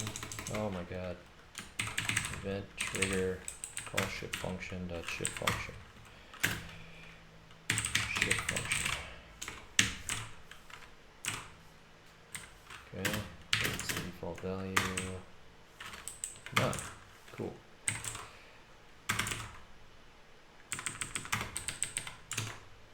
What else do I got? More message boxes. Move to target position at some speed. Move one target. Move one transform to another transform at some speed. Okay. So then there's move to target. Public transform event transform target move speed. Okay. So now I should be able to set up that entire sequence of events after I decide how all this works. Or actually I have to write the custom inspector for all of them. So all these different types, which I already have message box and slow down stop. So that's just going to be a bunch of these things. So get rid of message box, get rid of slow down stop. Would you ever go into one of those like deprivation tanks? Oh yeah, I've wanted to try that. Are you scared? Yeah, I kind of have to. No, I'm not. Well, oh, you have to? Say... What? No, I don't have to. Oh, you have wanted to. I have. Also. Yeah, I've had. Yeah, exactly. I guess that's what I was trying to say. Yeah, the idea seems cool. I do think it would be kind of weird to feel that if you actually feel the way I've read it described as. So yeah. I don't know. I just don't know what to expect. I've never been in water so salty or dense that I just like am just easily bobbing on the top. Yeah. That's part of it. That's part of that's the part that gives you the weightlessness. And then when they close it completely, it's like pitch black in there, which is what disconnects you from like location. So you really feel like supposedly after staring in the darkness after like 10 minutes or so.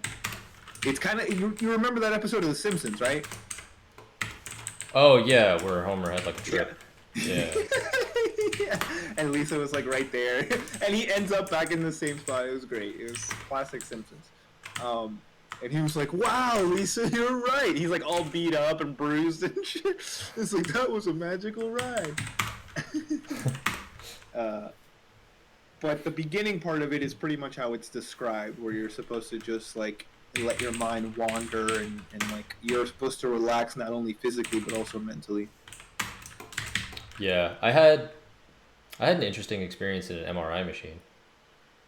I mean, oh really? Yeah, it was just I don't know. A lot of people get claustrophobic, I guess, but I was kind of worried about that, but I don't know. I just kind of like closed my eyes and like the constant like humming and like just random noises. Yeah, I don't know. It became relaxing after a while. Like, I mean, you definitely get used to it, but they also give you the headphones with the music that they. Oh yeah, well no, I didn't have music playing. I just had silence in the headphones unless the person was talking to me, telling me like, you know, how much time was left or something. Oh, my person was just like, "Hey, you want to hear what kind of music do you like?" And they just put on some music. They're like, "Yeah, the noise can get really loud." Initial D. The headphones don't. It's like, oh man, that's all you had to say. Fucking, they put like disco lights inside the MRI machine. Yeah, well, I mean, they scanned my head when I did it, so. Oh, okay. So. And I've also the CAT scan's a lot less invasive.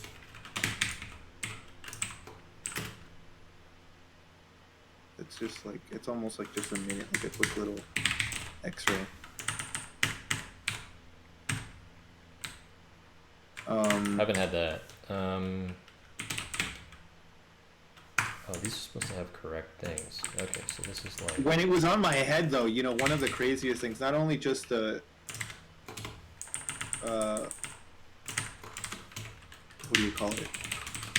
Actually, you know what? My whole body went in, but they were scanning my shoulder. They weren't scanning my head. The scan on my head was a CT scan. And I remember we were like 15 minutes in, and I kind of like twitched. I don't know if you ever get these like random body twitches. Like, yeah, sometimes. Your body will just twitch, and you're really like, "What the fuck was that?" And that happened while I was in the MRI machine, and you have to stay perfectly still. So they're like, "Oh my god, like you just messed up the image. We have to start all over." And it's like a 45-minute process to do. So that kind of sucked because they had they can't just restart immediately. They have to like reset, you know, double check everything and then start all over. So it was like another, 10 minutes of setup. So that really sucked. But I was worried about like not only the claustrophobia because the tube is barely big enough to fit you in. I don't know what it's designed for, but I could have easily been brushing up against the sides of the inside of the MRI. And then it was just like, would I feel the radiation? You know what I mean? Because it's like scanning all over your body and shit. So you just question all these little tingling things you feel, because essentially you're in a giant magnet that's like just rotating around you. Yeah. For a moment, I actually was worried, because they say with MRI machines, um, certain tattoos aren't good. Hmm. So like in the U.S., tattoos pigment, tattoo ink has a metal content, right? But it's supposed to be at a certain percentage level that's acceptable, where it's not poisonous, and you know it doesn't react with the skin, yada yada. That there's just a balance in that. There's just this. It's kind of like what keeps it in your skin, kind of thing, right? It's basically these tiny metal particles that are just embedded in your skin, with a tint to it. That's basically what it is. So, um, so with when if you go and get a tattoo, let's say in like a third world country, they don't have these kinds of regulations. So there could be like a homemade ink. Like I almost guarantee you, the tribal ink, the tribal tattoos that they do in some places, Aboriginal places, probably has a high metal content and would cause a reaction inside of an MRI machine. Because and they've even tested this on MythBusters. I remember it doesn't, like, the myth was that it like will like rip a hole in your leg or something like that. No, but what does end up happening is it does start agitating those particulates inside your skin and actually moves them through your skin, so you start getting redness. You could get a little bit of bleeding on the inside and scarring from that. Hmm.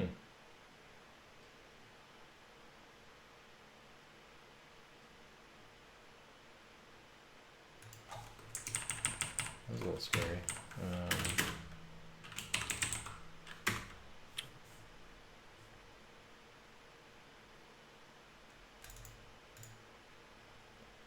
Oh, how did I do this before?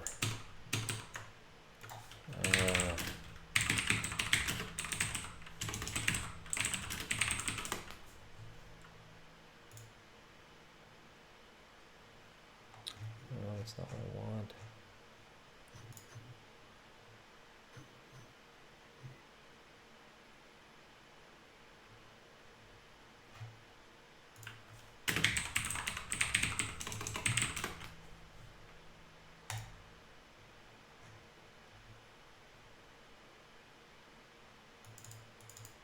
Oh, true.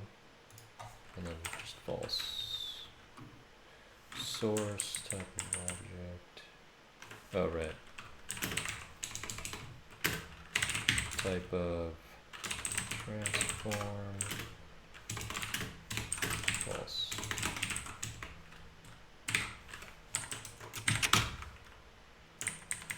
Type of? Oh.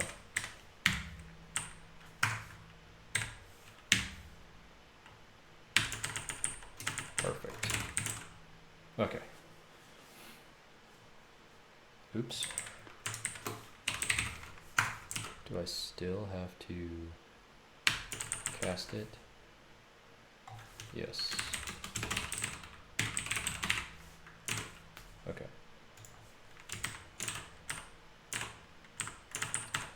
Move. Target. Target. And then speed. Why? I don't want class speed.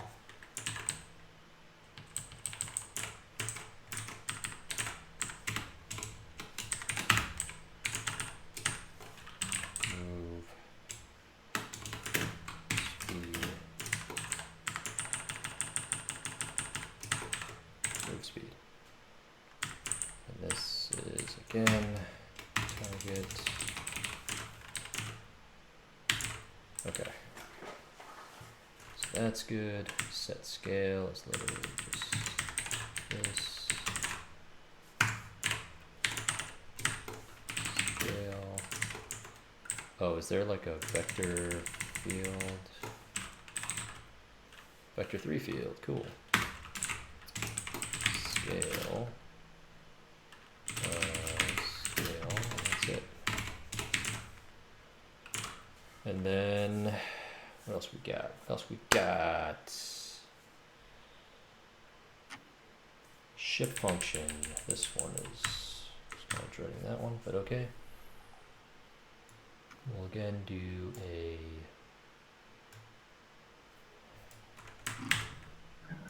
drop down. First we need the ship. So we also need ship. So this is going to be a type of ship.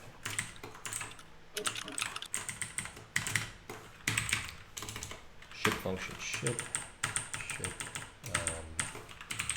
Ship. Ship. Ship. Classing objects true. Label field. Function. To call. Event. Ship function dot ship function. Names.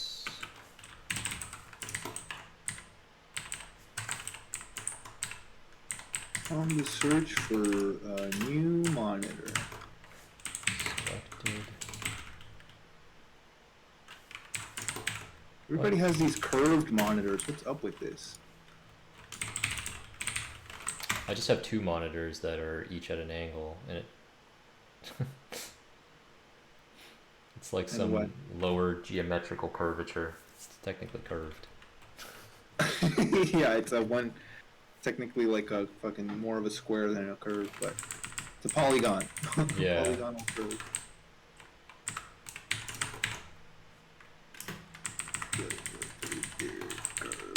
$500. Go to hell. $700. Alienware widescreen monitor 4K G-Sync gigahertz. Selected function. 120 gigawatts. Function index. 121 gigawatts. Function index. Data dot ship function. You know, I would love if they ever did some kind of cameo in a world sequel. Like Back to the Future, I would be okay if they continue. I wouldn't be okay with a remake. What I would be okay with is a continuation in the world with it somehow still linking to Doc Brown. Maybe his children, or maybe his tech left behind in a time where it shouldn't have been, and someone finds his tech and like makes sense. Can also time travel now, you know? That definitely makes sense. Damn, just that would be a broke cool the 2 hour story. mark. Okay.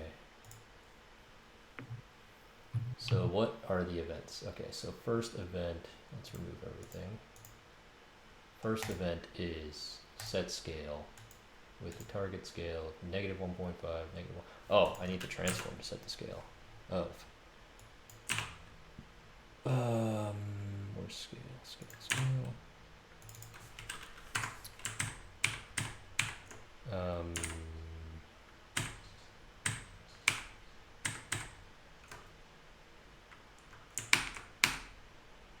What was it? Okay, here.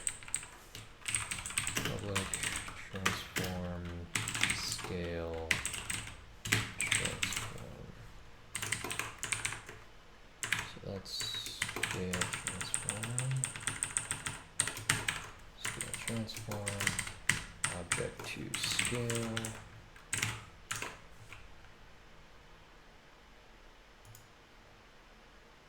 Object to scale is the player ship, and -1.5, and 1.5. Triple monitor stand. Whoa! I used to have one of those at work.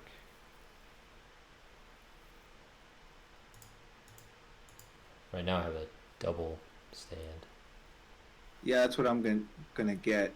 I'm gonna give Katie this arm stand and then get the double one. Background speed reverse. Okay, so set speed. Double. Background speed. Background set speed to what? -1. Set speed. And then message box SOS. Control A on that. Face type is static. On fire. Da-da-da-da. Static. Let's since it's...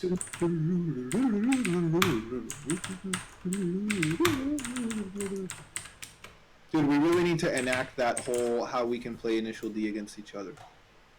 Or at the very least, the simplest solution would be Mario Kart. Facsimile. And then pilot. There is a lot of drifting in Mario Kart, to be fair. Yeah, and the newer ones. Dude, hey, come buy this 4K monitor, $60. It's broken. I need this to be a scroll view. Okay. Vector to scroll position.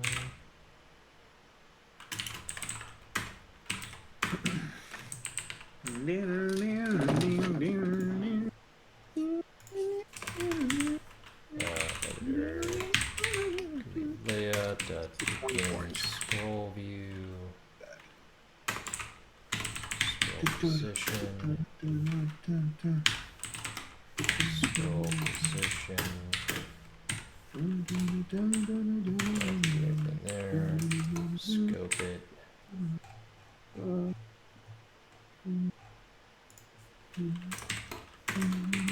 GUI layout.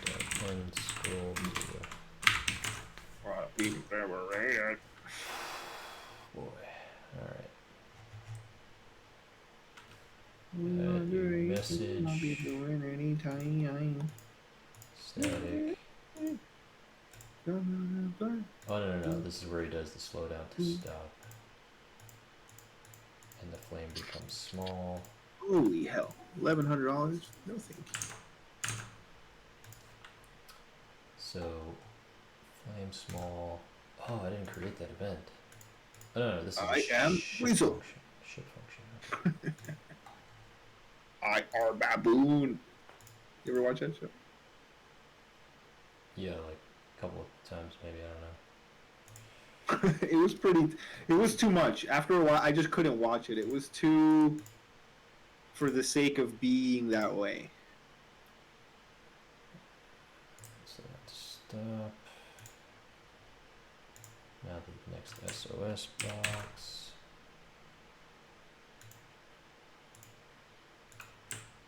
Static.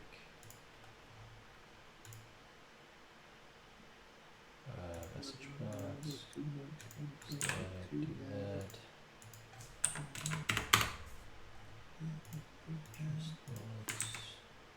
What the fuck?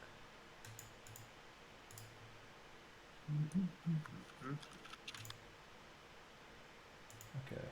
That's what I was looking for. Okay. And then the hero says this.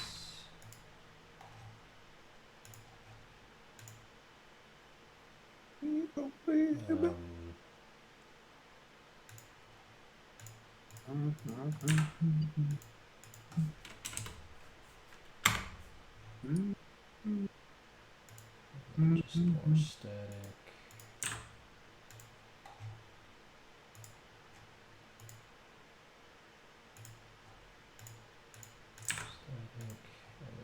Oh, wall mount. This is like damn. Right. Ergonomic. Oh, it says damn it. And then move to takeoff spot, and then I'm done. Heavy duty. Is So that player heavy ship duty? target 1 at -2. Move to target. Ship. Player ship to target 1, which I can activate. Player ship target. A 2. Done. Alright, so that chain of events should play out. This is kind of crazy. Okay.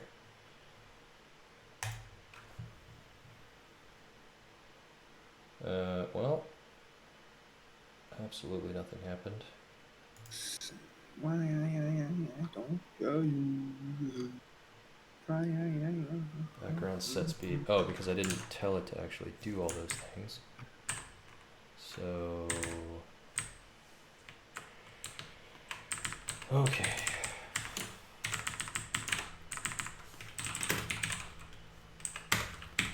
Background set, no. Background set speed.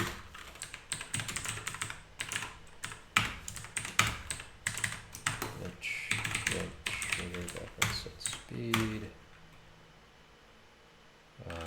Also break. I've got to set some properties like this.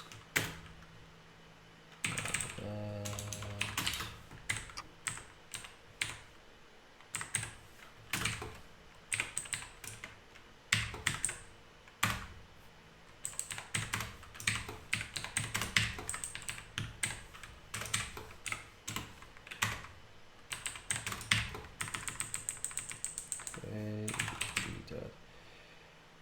Speed equals data current background turn speed. Okay, so that's that one.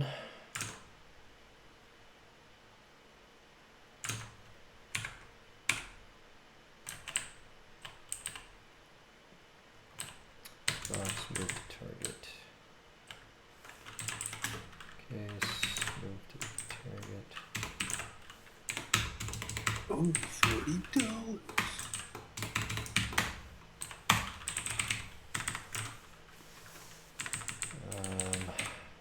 Bench trigger move.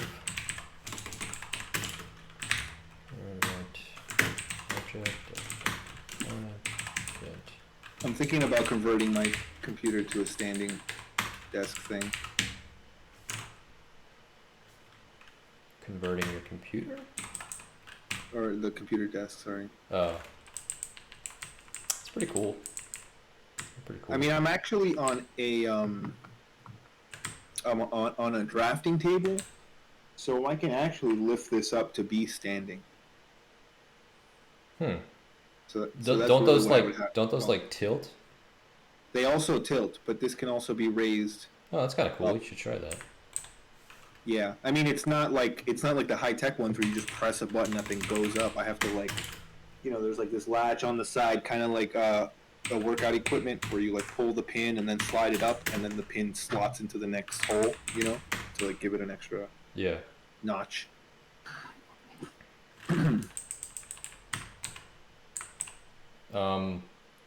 The one I've had for a while is electronic and works pretty well. I like it a lot.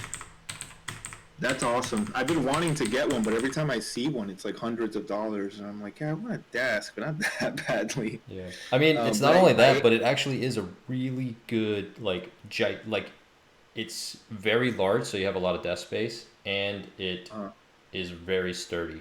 Like you can tell it's well built. I mean, it's like fake bamboo or whatever, but it's still really. I mean, I wouldn't care as long as it's strong and stays together. Like this, for example, this drafting table I actually like a lot better because it's sturdier, because its construction is made out of mostly metal and some wood. Whereas my old computer desk was like, it was a really nice IKEA one, right? Like $200 IKEA like desk. I mean, I got it for like $100 on offer, but that's what it was, right? So it was like the wood is actually solid. It's good construction, but it gets worn out. Like the freaking the keyboard drawer that slides out is loose. The other drawer connected to it is loose. So if you don't like prop it up, it just opens on its own. It's just nearing the end of its life. So I needed to change that one too. I was just looking for options. Yeah, it is pricey. I was scared to do it at first too. I'm just gonna look on OfferUp. If I have seen some situations where like, oh, we're cleaning out this office building, there's some of these desks, and they'll offer them for way cheaper because they don't care. Yeah. You definitely live in an area with a lot of offices, so. Oh hell yeah. That's not a bad idea.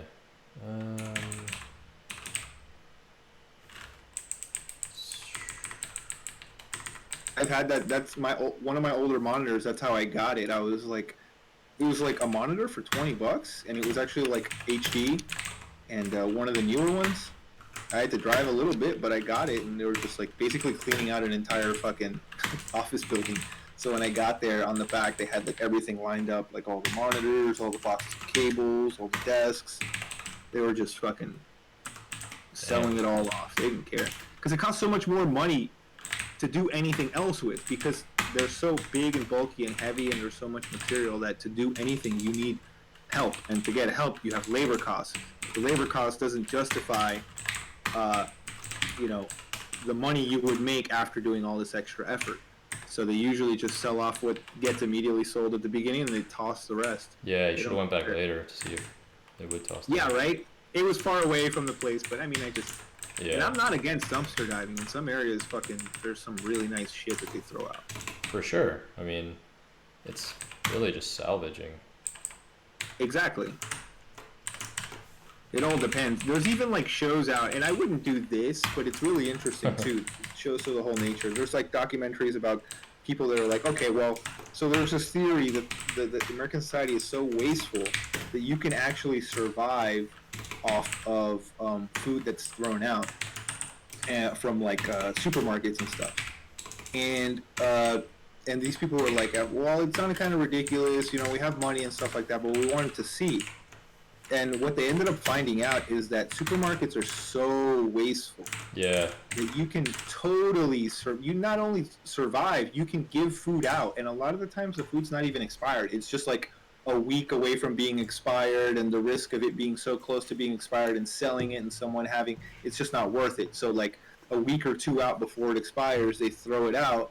Obviously, it perishes within that day, but there are ways that people find when this is happening, and they'll kind of like scout this stuff. And this is all like a lot of this times it's brand new prepackaged stuff, you know. It's not just like food thrown into a dumpster. It's like bags of prepackaged food thrown in a dumpster. So they just like open up the thing, grab a few packages, boom, boom. They have way more than they could ever need. They would have other friends come by and like go through what they got, and you know, because all the food is good, but it's only good for a limited amount of time. But there's always going to be more of it. Okay, yeah. So it's pretty interesting. So I can remove the set scale, I can remove this speed, and just do that. SOS, come in, rescue, under attack, heavy fire, 612. I'm en route, do you need medical? No band-aids, just bullets. Good here, fish, ringing. Alright.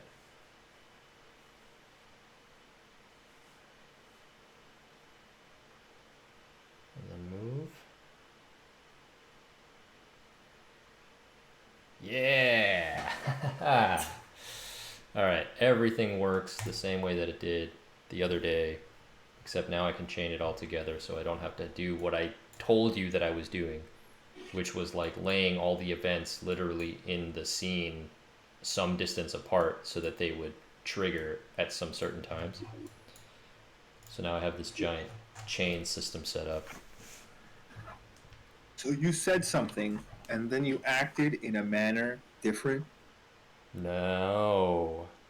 This is called I deception. I did exactly what I said I was gonna do. But in a different way. No, exactly the same way that I said I was gonna do it. The ship is as big as this. A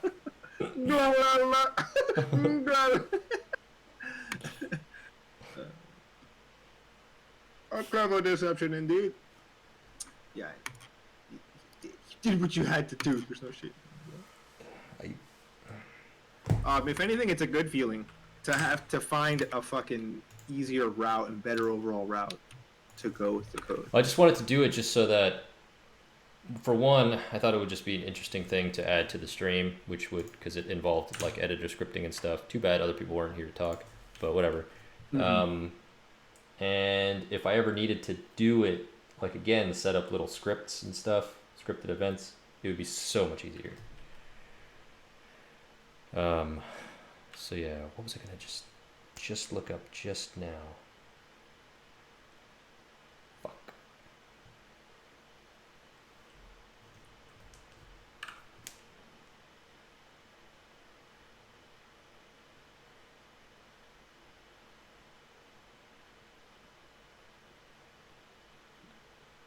I guess I forgot.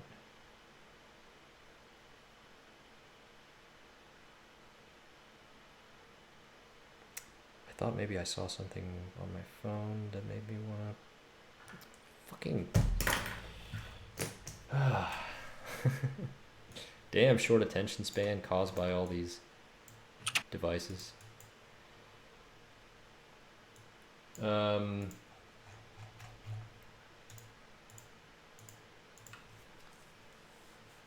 So yeah.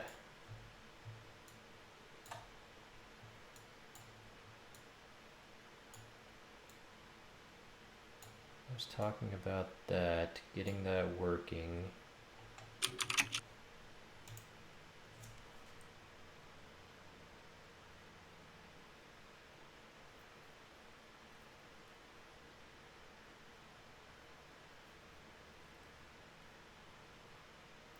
What was the very next thing I was gonna look up?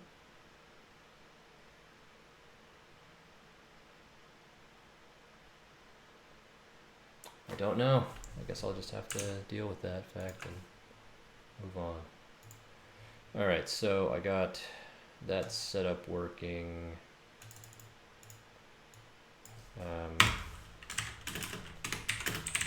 Finish intro scene. That's pretty much that. That's part of cutscenes. Oh, I remember what I was gonna do.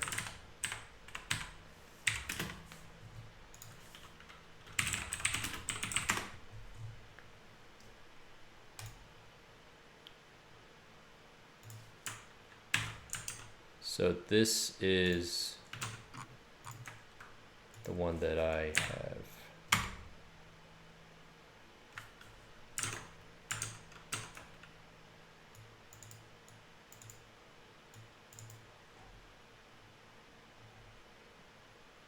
Oh, it's not exactly that one.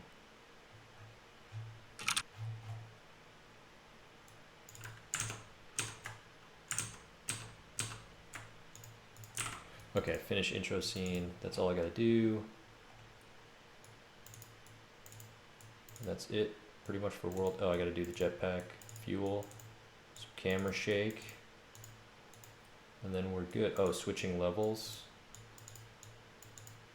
Maybe I'll do that next, switching levels. I'll put that here.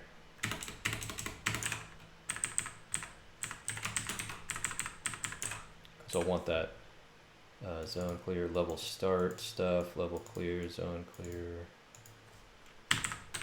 Cool. Yeah, I like that. All right.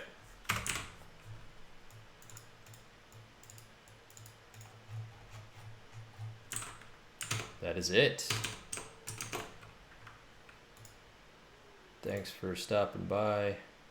Be back tomorrow. Actually, I might not. I might have to run an errand. It might be delayed. I don't know yet. I might not stream tomorrow for the first time in a while. In either case, done.